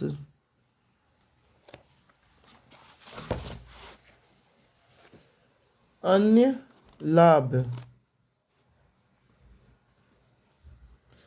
यह लॉजिस्टिकल सुविधा प्रदान कर सकता है और एकरूपता के उच्च स्तर को बनाए रखने में मदद कर सकता है। साथ ही यह उच्च तापमान वाले अनुप्रयोगों में अस्थायी प्रदर्शन को बनाए रखने सहयोग कर सकता है। इसके अलावा यह उत्पाद को बहुक्रियाशील बनाने आदि में सहयोग कर सकता है। तकनीकी वस्त्र। तकनीकी वस्त्र ऐसी वस्त्र सामग्री और उत्पाद होते हैं जो सौंदर्य विशेषताओं की बजाय मुख्य रूप से तकनीकी कार्यों तथा कार्यात्मक गुणों के लिए निर्मित किए जाते हैं। तकनीकी वस्त्र और भारत। भारत तकनीकी वस्त्रों के मामले में दुनिया का 5वां सबसे बड़ा बाजार है। $2.5 बिलियन के वैश्विक बाजार आकार में भारत की मौजूदा हिस्सेदारी लगभग $20 बिलियन, लगभग 8% है। भारत में इस क्षेत्र को वार्षिक औसत वृद्धि दर 8% है। उन्नत देशों के 30 से 70% की तुलना में भारत में तकनीकी वस्त्रों का उपयोग स्तर 5 से 10% है। 12 अलग अलग श्रेणियाँ। Meditech, diaper, sanitary napkin, disposal, contact lens, कृत्रिम प्रत्यारोपण आदि। Mobiltech, air bag, helmet, nylon tyre, card, airline disposal आदि। ओकोटेक, पुनर्चक्रण, अपशिष्ट निपटान, पर्यावरण संरक्षण इत्यादि। पैकटेक, वस्तुओं को लपेटने के कपड़े, महिलाओं के पॉलीओलेफिन के थैले, लेनो बैग, जूट के थैले आदि। प्रोटेक बुलेट प्रूफ जैकेट, अग्निरोधक परिधान, उच्च दृश्यता वाले कपड़े आदि। Sporttech sports net, artificial turf, parachute, fabrics tent, swimwear आदि। एग्रोटेक सीड नेट, मछली पकड़ने के जाल, mulch mat, anti, hail nets आदि। बिल्डटेक कॉटन कैनवास, तिरपाल, फर्श और दीवार के आवरण, कैनोपी आदि। Clothtech zip fastener, garments, छाते के लिए कपड़ा, जूते के फीते आदि। Geotech geo grids, geo nets, जियो कंपोजिट्स आदि। होम टेक गद्दे और तकिए की फीलिंग, स्टफ्ड खिलौने, ब्लाइंड्स, कालीन आदि। इंडूटेक कन्वेयर बेल्ट, वाहन सीट बेल्ट, बोल्टिंग क्लॉथ आदि। तकनीकी वस्त्र क्षेत्र की समक्ष चुनौतियां। जागरूकता की कमी, विपणन और इन उत्पादों के बीच बीच उत्पादों के बीच कह रहा हूँ विपणन और इन उत्पादों के बारे में दुनिया ज्ञान की कमी के कारण तकनीकी वस्त्रों के लाभ अभी भी देश के बड़े हिस्से तक नहीं पहुंच पाए हैं। कुशल कार्य बल का अभाव, तकनीकी वस्त्र के विभिन्न उत्पादों के निर्माण की प्रक्रिया के लिए श्रमिकों में भिन्न और उच्च स्तर के कौशल सेट की आवश्यकता होती है। गौरतलब है कि इस तरह के कुशल कार्यबल वर्तमान घरेलू उद्योग में उपलब्ध नहीं है। अनुसंधान और विकास की कमी, इसके परिणाम स्वरूप भारतीय तकनीकी वस्त्र उद्योग को उत्पाद विविधीकरण के अभाव का सामना करना पड़ रहा है। अकेले पैक्टेक की कुल बाजार हिस्सेदारी 41% से अधिक है। तकनीकी वस्त्रों का आयात, भारत मुख्य रूप से चीन से सस्ते उत्पादों तथा अमेरिका एवं यूरोप से। तकनीकी वस्त्रों को बढ़ावा देने हेतु सरकारी पहलें। तकनीकी वस्त्रों के लिए harmonise system of nomenclature code, स्वचालित मार्ग के तहत 100% एफडीआई। उद्यमशीलता को बढ़ावा देने के लिए इंटीग्रेटेड टेक्सटाइल्स पार्क योजना, संशोधित प्रौद्योगिकी अपग्रेडेशन फंड योजना। फिक्की और अन्य हितधारकों के साथ टेक्नोटेक्स इंडिया कार्यक्रम।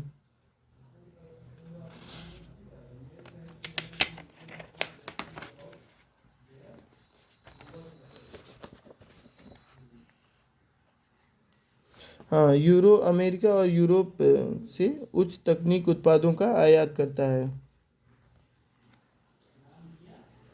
यह दर्शाता है कि भारतीय तकनीकी वस्त्र उद्योग में उच्च तकनीक वाले उत्पादों के निर्माण के लिए मात्रा और क्षमताओं का अभाव है।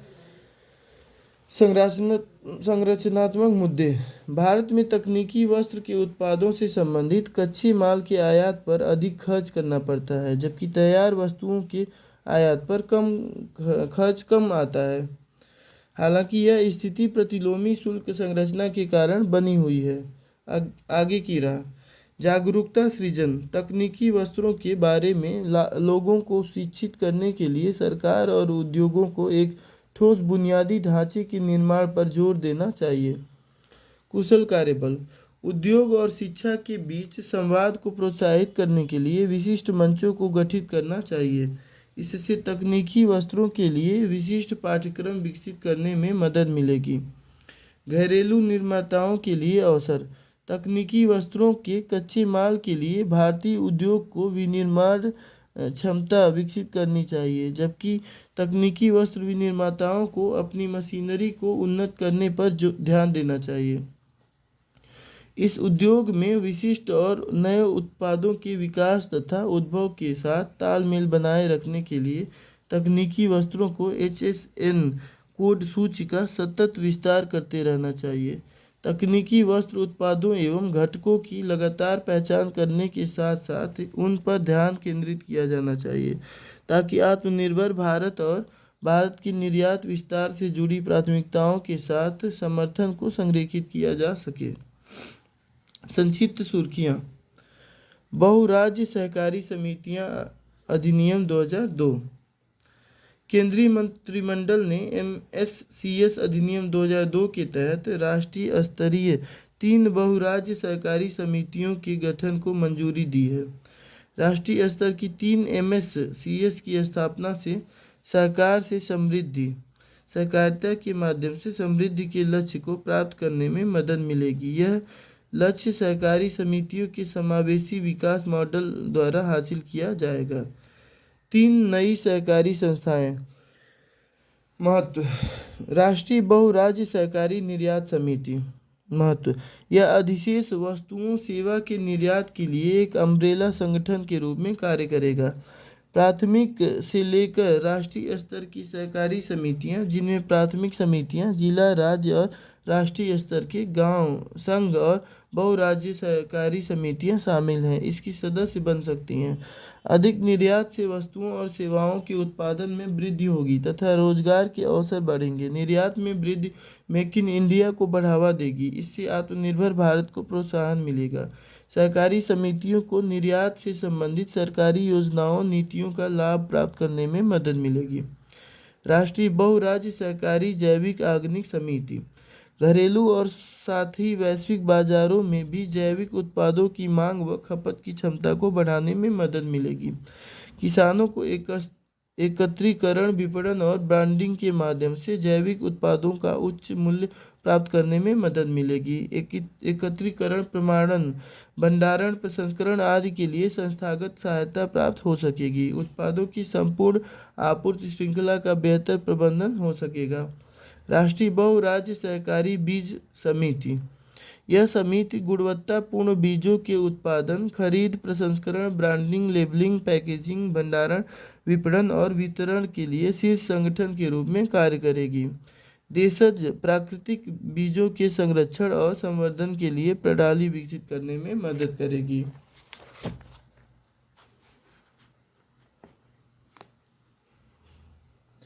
बीज प्रतिस्थापन दर और बीज किस्म प्रतिस्थापन दर को बढ़ाएगी। साथ ही गुणवत्तापूर्ण बीज की खेती में किसानों की भूमिका को सुनिश्चित करेगी।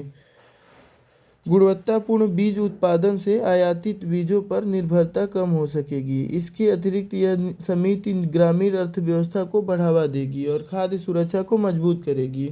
हालांकि सहकारी समितियां राज्य सूची का विषय हैं, किंतु बहुराज्य सहकारी समितियों को केंद्र एमएससीएस अधिनियम 2002 के तहत विनियमित करता है। एमएससीएस ऐसी सहकारी समितियां होती हैं जिनकी गतिविधियां एक ही राज्य तक सीमित नहीं होती, बल्कि ये एक से अधिक राज्यों में व्यक्तियों के हितों की पूर्ति करती हैं। संबंधित घटनाक्रम में सहकारिता मंत्रालय सहकारी क्षेत्र के लिए दुनिया का सबसे बड़ा विश्वविद्यालय स्थापित करने की योजना बना रहा है। यह विश्वविद्यालय सहकारी शिक्षा, प्रशिक्षण, अनुसंधान और विकास को बढ़ावा देगा।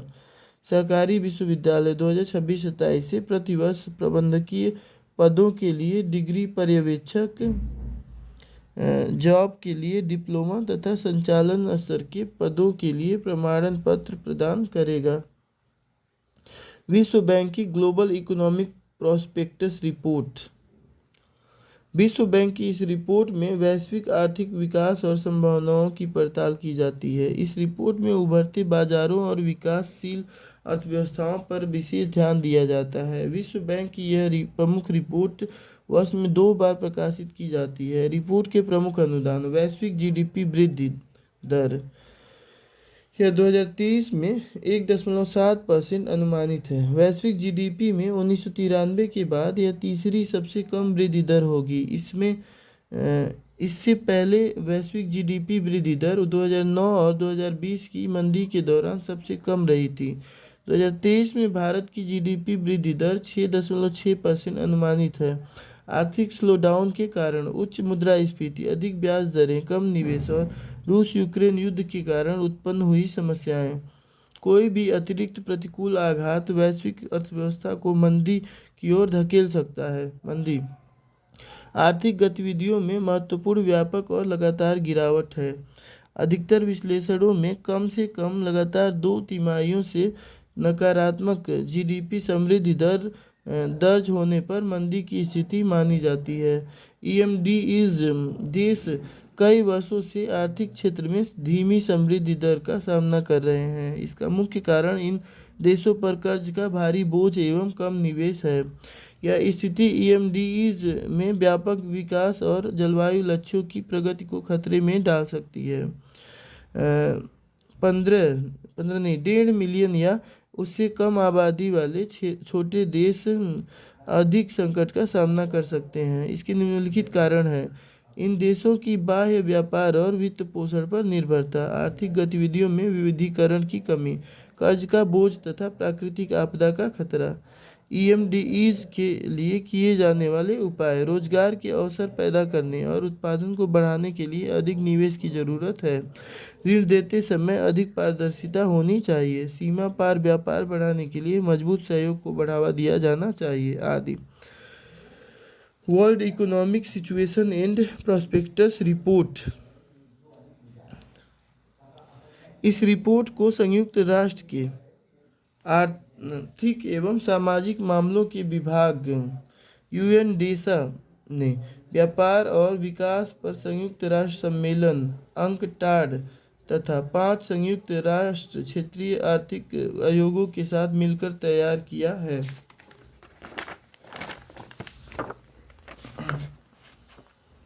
प्रमुख निष्कर्ष: कोविड-19 महामारी और रूस यूक्रेन युद्ध ने 2022 में वैश्विक अर्थव्यवस्था को बुरी तरह से प्रभावित किया है। वैश्विक उत्पादन वृद्धि दर 2022 में अनुमानित 3% से घटकर 2023 में 1.9% रहने का अनुमान है। प्रमुख सिफारिशें: सार्वजनिक व्यय का पुनः आवंटन किया जाना चाहिए और इसे फिर से प्राथमिकता दी जानी चाहिए। सामाजिक सुरक्षा प्रणालियों को मजबूत करना चाहिए। शिक्षा, स्वास्थ्य, डिजिटल अवसंरचना आदि में रणनीतिक सार्वजनिक निवेश किया जाना चाहिए। संयुक्त राष्ट्र आर्थिक और सामाजिक मामलों का विभाग यूएनडेसा के बारे में इसका उल्लेख संयुक्त राष्ट्र चार्टर में किया गया है। यह सतत विकास के लिए परिवर्तनकारी 2030 एजेंडा द्वारा निर्देशित है। यह संयुक्त राष्ट्र के विकास स्तंभ का आधार प्रदान करता है। उद्देश्य: यह देशों को उनके आर्थिक, सामाजिक और पर्यावरणीय लक्ष्यों को पूरा करने में मदद करने के लिए सरकारों तथा हितधारकों के साथ मिलकर कार्य करता है। यूएनडेसा के वर्क प्रोग्राम को 3 क्षेत्रों में वर्गीकृत किया जा सकता है: मानदंड निर्धारण, विश्लेषण और क्षमता निर्माण। अन्य महत्वपूर्ण जानकारी: यूएनडेसा द्वारा प्रकाशित महत्वपूर्ण reports: world population prospectus 2022, world youth report, world social report, world economic situation and prospectus report आदि। विश्व आर्थिक मंच WEF ने वैश्विक जोखिम रिपोर्ट 2023 जारी की।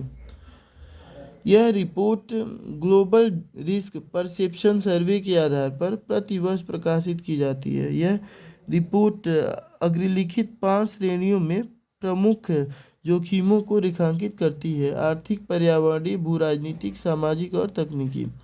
वैश्विक जोखिम को किसी घटना या स्थिति के घटित होने की संभावना के रूप में परिभाषित किया जाता है। यदि यह घटित होती है तो वैश्विक सकल घरेलू उत्पाद, जनसंख्या या प्राकृतिक संसाधनों के महत्वपूर्ण हिस्से पर नकारात्मक प्रभाव डालेगी।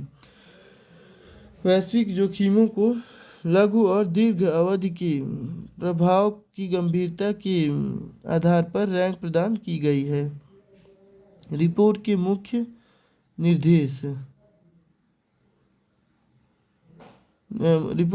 निष्कर्ष: भारत के लिए शीर्ष 5 जोखिम हैं: डिजिटल असमानता, संसाधनों के लिए भू राजनीतिक प्रतिस्पर्धा, रहन सहन की लागत का संकट, ऋण संकट, प्राकृतिक आपदाएं तथा लघु व मध्यम अवधि की चरम मौसम घटनाएं। अगले 2 वर्षों में सबसे बड़ा वैश्विक जोखिम रहन सहन की लागत होगा। वहीं अगले दशक में जलवायु कार्रवाई की विफलता सबसे बड़ा जोखिम होगा। कोविड-19 और यूक्रेन युद्ध के आर्थिक परिणामों के कई दुष्प्रभाव सामने आए हैं। ये है मुद्रास्फीति में वृद्धि हुई है, मौद्रिक नीतियों का तेजी से सामान्यीकरण हुआ है, कम समृद्धि दर दर्ज की जा रही है तथा कम निवेश का दौर शुरू हो गया है। Artificial intelligence AI, quantum computing तथा जैव प्रौद्योगिकी जैसी तकनीकें असमानता एवं डिजिटल विभाजन को और बढ़ाएंगी। वर्तमान में दुनिया भर में जलवायु वित्त का केवल 34% हिस्सा जलवायु अनुकूलन के लिए आवंटित किया गया है। प्रमुख सिफारिशें: मल्टी डोमेन व क्रॉस सेक्टर जोखिम तैयारियों में निवेश करने की ज़रूरत है। जोखिम की पहचान और पूर्वानुमान में सुधार किया जाना चाहिए। वैश्विक जोखिम से निपटने की तैयारी में सहयोग का पुनर्निर्माण करने और उसे मजबूती प्रदान करने की आवश्यकता है। WEF की स्थापना 1971 में एक गैर लाभकारी फाउंडेशन के रूप में हुई थी। इसका मुख्यालय स्विट्जरलैंड के जेनेवा में है। यह सार्वजनिक निजी सहयोग के लिए एक अंतर्राष्ट्रीय संगठन है। वैश्विक जोखिम रिपोर्ट 2023 ये है शीर्ष 10 जोखिम 2 वर्ष और ये विश्व आर्थिक मंच WEF 10 वर्ष। तो रहन सहन लागत संकट, प्राकृतिक आपदाएं और चरम मौसमी घटनाएं, भू आर्थिक टकराव, जलवायु परिवर्तन के प्रभावों को कम करने में विफलता, सामाजिक एकता का क्षरण और सामाजिक ध्रुवीकरण, पर्यावरणीय क्षति की व्यापक घटनाएं, जलवायु परिवर्तन के प्रति अनुकूलन में विफलता, व्यापक साइबर अपराध और साइबर असुरक्षा, प्राकृतिक संसाधनों का संकट, बड़े पैमाने पर अनैच्छिक प्रवासन। और ये WEF का जो है 10 वर्ष का डेटा वो जलवायु परिवर्तन के प्रभाव को कम करने में विफलता, जलवायु परिवर्तन के प्रति अनुकूलन में विफलता, प्राकृतिक आपदाएं और चरम मौसमी घटनाएं, जैव विविधता की हानि और पारिस्थितिक तंत्र का पतन, बड़े पैमाने पर अनैच्छिक प्रवासन, प्राकृतिक संकट का संसाधन का संकट, सामाजिक एकता का क्षरण और सामाजिक ध्रुवीकरण, व्यापक साइबर अपराध और साइबर असुरक्षा, भू आर्थिक टकराव, पर्यावरणीय क्षति की व्यापक घटनाएं, जोखिमों का वर्गीकरण, आर्थिक, पर्यावरणीय, भू राजनीतिक, सामाजिक, तकनीकी। Sovereign green bonds. RBI चालू वित्त वर्ष के पहले राउंड में 5 वर्ष और 10 वर्ष की अवधि के लिए ग्रीन बॉन्ड्स जारी करेगा। इनमें से प्रत्येक 4,000 करोड़ रुपए के बॉन्ड्स होंगे। दूसरे शब्दों में पहले 4,000 करोड़ रुपए के बॉन्ड्स 5 साल की मैच्योरिटी और दूसरे 4,000 रुपए के बॉन्ड्स 10 साल की मैच्योरिटी वाले होंगे। ग्रीन बॉन्ड्स किसी भी संप्रभु संस्था, अंतर सरकारी समूह या गठबंधन और कॉर्पोरेट्स द्वारा जारी किए जा सकते हैं। इसका उद्देश्य बॉन्ड्स से जुटाई गई राशि का उपयोग पर्यावरण की दृष्टि से संधारणीय परियोजनाओं में करना होता है। SGR-BS की घोषणा केंद्रीय बजट 2022-23 में की गई थी। इसके लिए वित्त मंत्रालय ने नवंबर 2022 में ही एक फ्रेमवर्क जारी किया था।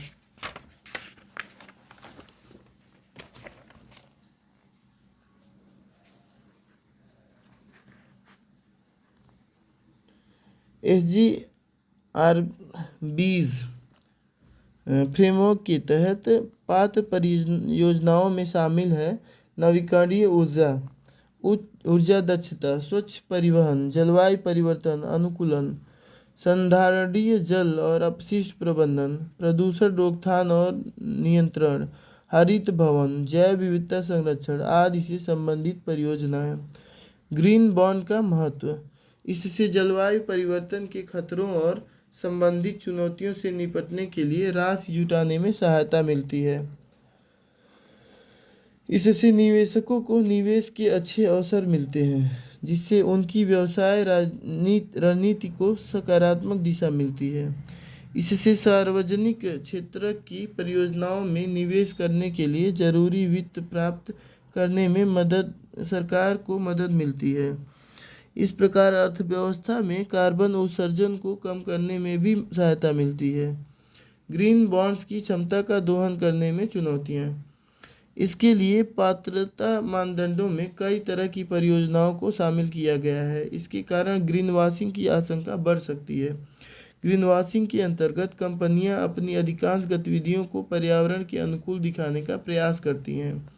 पर्यावरणीय प्रभावों की मात्रा की गणना के लिए मजबूत प्रभाव मूल्यांकन फ्रेमवर्क का अभाव है। इसका बाजार आकार अभी भी छोटा है। ऐसे में निवेशकों के समक्ष तरलता नकदी की समस्या उत्पन्न हो सकती है। आरबीआई द्वारा जारी होने वाले एसजीआरबीज की विशेषताएं। इन्हें समान मूल्य नीलामी के माध्यम से जारी किया जाएगा और इसका 5% खुदरा निवेशकों के लिए आरक्षित होगा। ये बॉन्ड्स रेपो रिपर्चेज एग्रीमेंट और वैधानिक तरलता अनुपात एसएलआर के उद्देश्यों के लिए पात्र होंगे। इनका व्यापार द्वितीयक बाजार में भी किया जा सकेगा। इन्हें अनिवासी भारतीयों द्वारा सरकारी प्रतिभूतियों में निवेश के लिए निर्धारित प्रतिभूतियों के रूप में नामित किया जाएगा। प्रणालीगत रूप से महत्वपूर्ण घरेलू बैंक। भारतीय रिजर्व बैंक ने स्पष्ट किया है कि एसबीआई, आईसीआईसीआई और एचडीएफसी बैंक प्रणालीगत रूप से महत्वपूर्ण घरेलू बैंक बने रहेंगे। डीएसआईबीज परस्पर संबद्ध संस्थाएं होती हैं। इनकी विफलता पूरी वित्तीय प्रणाली को प्रभावित कर सकती है और अस्थिरता पैदा कर सकती है। इस कारण इन्हें असफल नहीं होने दिया जा सकता। डीएसआईबीज की अवधारणा को 2008 के वित्तीय संकट के बाद अपनाया गया था।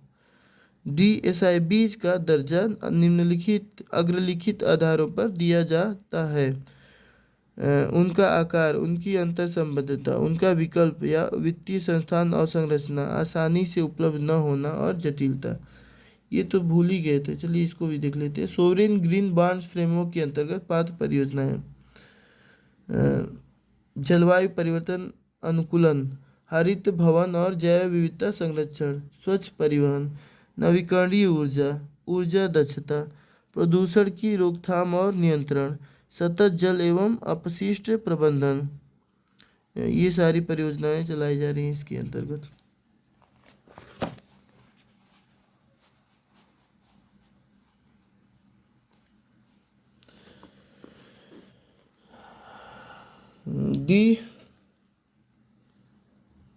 डीएसआईबीज के रूप में सूचीबद्ध होने के लिए किसी बैंक के पास राष्ट्रीय सकल घरेलू उत्पाद के 2% से अधिक की परिसंपत्ति होनी चाहिए।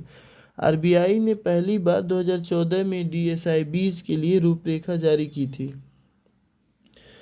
डीएसआईबी की रूपरेखा के तहत 2015 से आरबीआई को डीएसआईबीज के रूप में नामित बैंकों के नामों का खुलासा करना होता है। इन बैंकों को उनके प्रणालीगत महत्व स्कोर एसआईएस के आधार पर उपयुक्त श्रेणी में रखा जाता है। बैंकों को उनके डीएसआईबी की श्रेणी के आधार पर उनकी जोखिम भारित परिसंपत्तियों का कुछ हिस्सा अतिरिक्त कॉमन इक्विटी टीयर 1 के रूप में रखना होता है। एसबीआई के लिए CET1 अनिवार्यता उसके RWAs का 0.60% है, जबकि आईसीआईसीआई बैंक और एचडीएफसी बैंक के लिए यह 0.20% है। इस प्रकार यदि किसी विदेशी बैंक की भारत में शाखा है और यदि वह प्रणालीगत रूप से महत्वपूर्ण वैश्विक बैंक जीएसआईबी है, तो उसे जीएसआईबी से संबंधित नियमों के अनुरूप भारत में अतिरिक्त CET1 पूंजी अधिभार को बनाए रखना होगा। एसआईबीज की को होने वाले लाभ। इन्हें वित्तीय संकट के समय सरकारी सहायता प्राप्त होती है। साथ ही देश के केंद्रीय बैंक द्वारा इनका गहन पर्यवेक्षण और विनियमन किया जाता है। उत्कर्ष 2.0। भारतीय रिजर्व बैंक की मध्यम अवधि कार्यनीति रूपरेखा उत्कर्ष 2.0 लॉन्च की गई है। इसे वर्ष 2023 से 25 तक की अवधि के लिए लॉन्च किया गया है। पहली कार्यनीति रूपरेखा उत्कर्ष 2022 की समयावधि वर्ष 2019 से 22 थी। उत्कर्ष 2.0 में निम्नलिखित विजन निर्धारित किए गए हैं जो भारतीय रिजर्व बैंक आरबीआई का मार्गदर्शन करेंगे। अपने कार्यों के निष्पादन में उत्कृष्टता, आरबीआई पर नागरिकों एवं संस्थानों का मजबूत विश्वास, राष्ट्रीय व अंतर्राष्ट्रीय भूमिकाओं में संवर्धित प्रासंगिकता एवं महत्व में वृद्धि, पारदर्शी, उत्तरदायी और नैतिकता से प्रेरित आंतरिक गवर्नेंस, सर्वश्रेष्ठ और पर्यावरण अनुकूल डिजिटल एवं भौतिक आधारभूत संरचना तथा नवोन्मेषी, क्रियाशील और कुशल मानव संसाधन। टीयर 1 निपटान प्रणाली। भारत शीर्ष सूचीबद्ध प्रतिभूतियों में ट्रेड+1 निपटान चक्र शुरू करने वाला दुनिया का दूसरा देश बन गया है। भारत से पहले केवल चीन ने इस प्रणाली को अपनाया है। 2001 तक शेयर बाजारों में साप्ताहिक निपटान प्रणाली प्रचलन में थी। इसके बाद T+3 और फिर 2003 में T+2 निपटान प्रणाली प्रचलन में आई।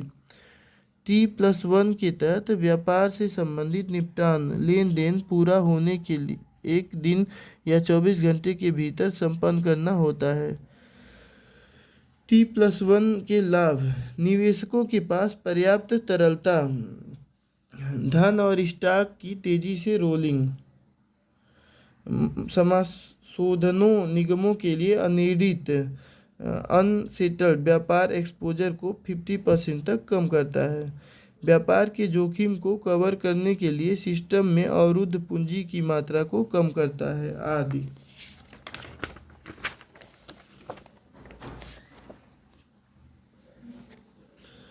वर्ल्ड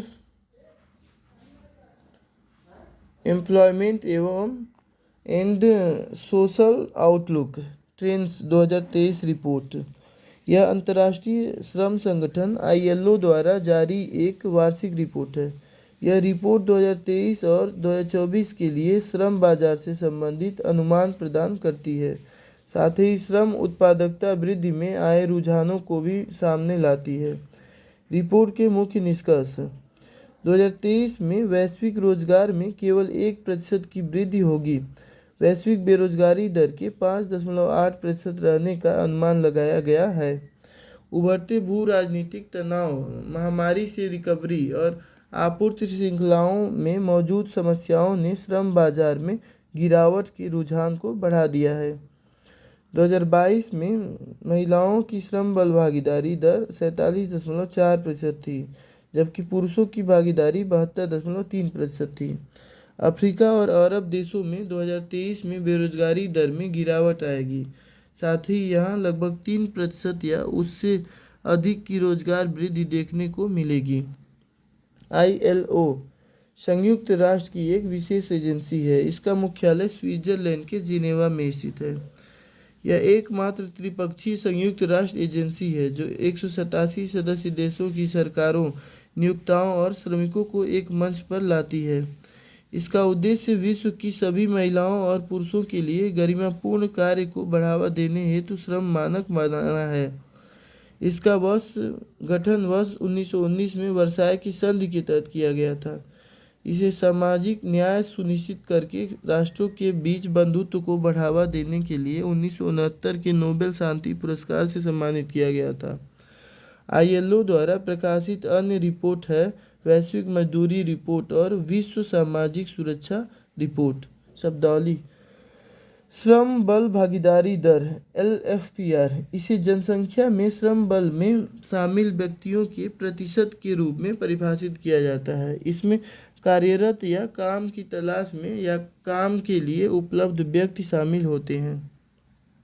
प्रज्वला चैलेंज, इसे ग्रामीण विकास मंत्रालय ने लॉन्च किया है। इसका उद्देश्य ग्रामीण अर्थव्यवस्था को रूपांतरित करने वाले विचारों, समाधानों और कार्रवाइयों को आमंत्रित करना है। इसके तहत व्यक्तियों, सामाजिक उद्यमों, स्टार्टअप्स, निजी क्षेत्र, सिविल सोसाइटी आदि से कई श्रेणियों में विचारों को आमंत्रित किया जाता है। इन श्रेणियों में शामिल है महिलाओं और समाज में हाशिए पर मौजूद वर्गों पर ध्यान देना, स्थानीयकृत मॉडल, लागत प्रभावी समाधान आदि। इसे दीनदयाल अंत्योदय योजना, राष्ट्रीय ग्रामीण आजीविका मिशन DNRLM के तहत शुरू किया गया है। DNRLM का उद्देश्य ग्रामीण गरीब परिवारों को स्वयं सहायता समूहों में संगठित करना और उन्हें दीर्घकालिक सहायता प्रदान करना है। इससे वे आजीविका में विविधता लाकर अपनी आय में सुधार कर सकेंगे। वाहन स्क्रैपिंग के लिए national single window system.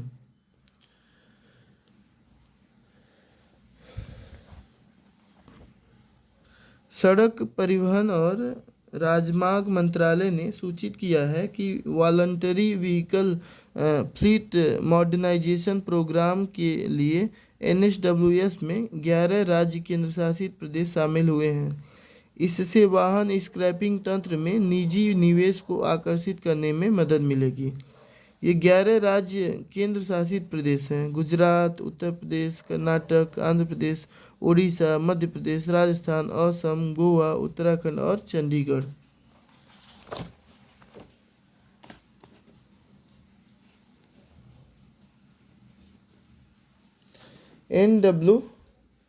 NSWS को उद्योग संवर्धन और आंतरिक व्यापार विभाग ने बनाया है।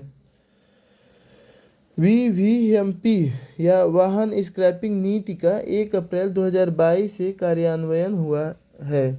इसका उद्देश्य अनुपयुक्त और प्रदूषण फैलाने वाले वाहनों का पर्यावरण के अनुकूल तरीकों से चरणबद्ध रीति से इस्तेमाल समाप्त करने के लिए एक तंत्र बनाना है। VVMP की मुख्य विशेषताएं: निजी वाहनों का 20 साल बाद और वाणिज्यिक वाहनों का 15 साल पूरे होने पर फिटनेस टेस्ट करने का प्रावधान किया गया है।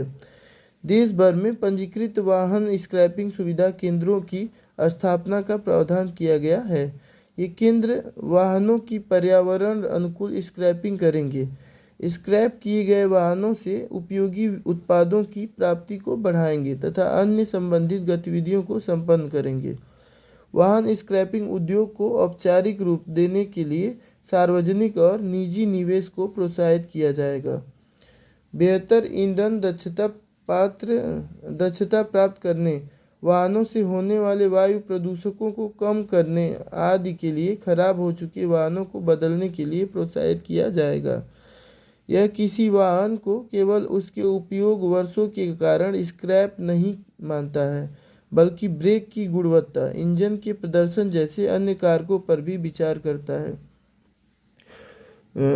व्हीकल स्क्रैपिंग पॉलिसी या VVMP के उद्देश्य: बिना वैध फिटनेस और पंजीकरण वाले लगभग 1 करोड़ वाहनों को स्क्रैप करके प्रदूषण को कम करना, सड़क यात्री और वाहन सुरक्षा में सुधार करना, ऑटो क्षेत्र में बिक्री को बढ़ावा देना और रोजगार पैदा करना, ईंधन दक्षता में सुधार करना और वाहन मालिकों के लिए रखरखाव लागत कम करना, मौजूदा अनौपचारिक वाहन स्क्रैप उद्योग को औपचारिक रूप देना, ऑटोमोटिव, स्टील और इलेक्ट्रॉनिक्स उद्योग के लिए कम लागत वाले कच्चे माल की उपलब्धता को बढ़ावा देना।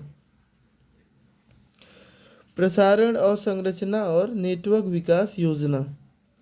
आर्थिक मामलों की मंत्रिमंडलीय समिति ने वर्ष 2025-26 की अवधि के लिए BIND योजना को मंजूरी प्रदान की है। BIND एक केंद्रीय क्षेत्र की योजना है।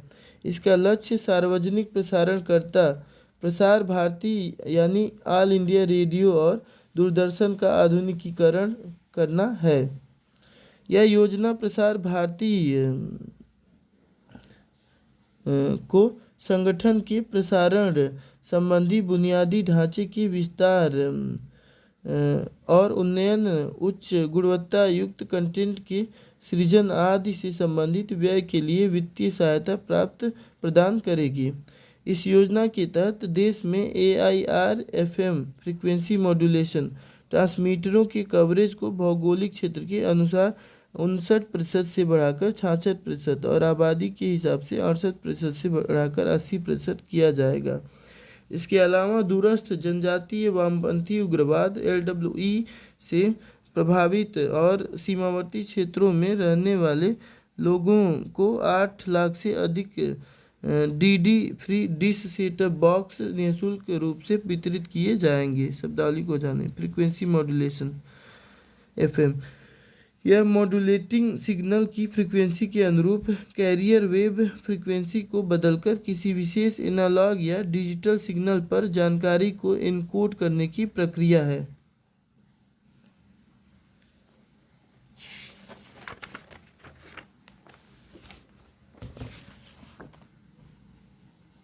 अब यहाँ से शुरू होता है इंटरनल सिक्योरिटी। पुलिस सुधार सुर्खियों में क्यों? हाल ही में पुलिस महानिरीक्षकों का 57वां अखिल भारतीय सम्मेलन दिल्ली में आयोजित किया गया था। इसमें सभी राज्यों और केंद्रशासित प्रदेशों के पुलिस महानिरीक्षक शामिल हुए। अन्य संबंधित तथ्य। यह वार्षिक सम्मेलन इंटेलिजेंस ब्यूरो द्वारा आयोजित किया जाता है तथा इसकी विचार विमर्श गोष्ठी की अध्यक्षता IB के निदेशकों द्वारा की जाती है। यह सम्मेलन पुलिस और राष्ट्रीय सुरक्षा से संबंधित मुद्दों पर केंद्रित था। क्या है ये? प्रभावी पुलिस सुधारों की आवश्यकता। प्रौद्योगिकी का उपयोग करके किए जाने वाले अपराधों में वृद्धि के साथ अपराधों की जटिलता भी बढ़ती जा रही है। पुलिस की मदद करने के लिए जनता पर कोई समान दायित्व नहीं है। अन्य विभागों जैसे आयकर छापे नगरपालिका अधिकारियों द्वारा ध्वंस आदि में मदद हेतु आवश्यक है। अपराध या कानून व्यवस्था के बिगड़ने की स्थिति में पुलिस सबसे पहले प्रतिक्रिया देने वाली होती है। पुलिस को जवाबदेह बनाना जरूरी है। भारत में पुलिस के दायित्व। स्वतंत्रता पूर्व के पुलिस अधिनियम 1861 के माध्यम से भारत में पुलिसिंग के लिए आधारभूत ढांचे को तैयार किया गया था। देश के संघीय ढांचे में पुलिस और कानून व्यवस्था राज्य सूची के विषय हैं। यह सूची भारतीय संविधान की 7वीं अनुसूची में शामिल है। अपराध की रोकथाम, जांच तथा कानून एवं व्यवस्था बनाए रखने जैसे मुद्दों के निपटान का दायित्व मुख्य रूप से राज्य पुलिस बल का होता है। इसके अलावा आंतरिक सुरक्षा से जुड़ी गंभीर चुनौतियों के मामले में वे प्रथम प्रतिक्रियादाता के रूप में कार्य करते हैं। उदाहरण के लिए आतंकी घटना या विद्रोह के परिणामस्वरूप होने वाली हिंसा। भारत में पुलिसिंग से संबंधित मुद्दे। मानव संसाधन से जुड़ी समस्याएं। पुलिस बल पर कार्य का अतिरिक्त बोझ। भारत में पुलिसिंग की स्थिति रिपोर्ट 2019 के अनुसार भारत में पुलिस अपनी स्वीकृत क्षमता कार्मिक संख्या से अधिक कार्य 77% करती है और औसतन दिन में 14 घंटे कार्य करती है। प्रदर्शन उन्मुख बनाने वाले प्रोत्साहनों की कमी। राज्य पुलिस बल में 86% हिस्सेदारी निचले स्तर पर नियुक्त कर्मियों सिपाहियों की है। अतः ऐसे में पदोन्नति संबंधी संभावना का अभाव उन्हें बेहतर प्रदर्शन करने से रोकता है। लैंगिक असमानता। पुलिस बल में महिलाओं का प्रतिनिधित्व बहुत कम है। यह पुलिस बल का केवल 10 से 3% है। भौतिक अवसंरचना। पुलिस स्टेशंस के स्तर पर अवसंरचनात्मक उपलब्धता का अभाव बना हुआ है। 2020 के bureau of police research and development के डेटा के अनुसार कई पुलिस थानों में तो वायरलेस है और न ही टेलीफोन की सुविधा उपलब्ध है। इसके अलावा पुलिस स्टेशन वाहनों के अभाव से भी ग्रस्त है। नियंत्रक एवं महालेखा परीक्षक ऑडिट और BPRD ने भी अपनी समीक्षा में राज्य पुलिस बलों के पास हथियारों की कमी तथा आधुनिक हथियारों के अभाव पर प्रकाश डाला है। प्रौद्योगिकी। भारतीय पुलिस बल फोरेंसिक फिंगरप्रिंटिंग, फेशियल रिकॉग्निशन जैसे प्रौद्योगिकियों में आए परिवर्तनों के साथ समन्वय बनाए रख पाने में असमर्थ रहे हैं। उदाहरण के लिए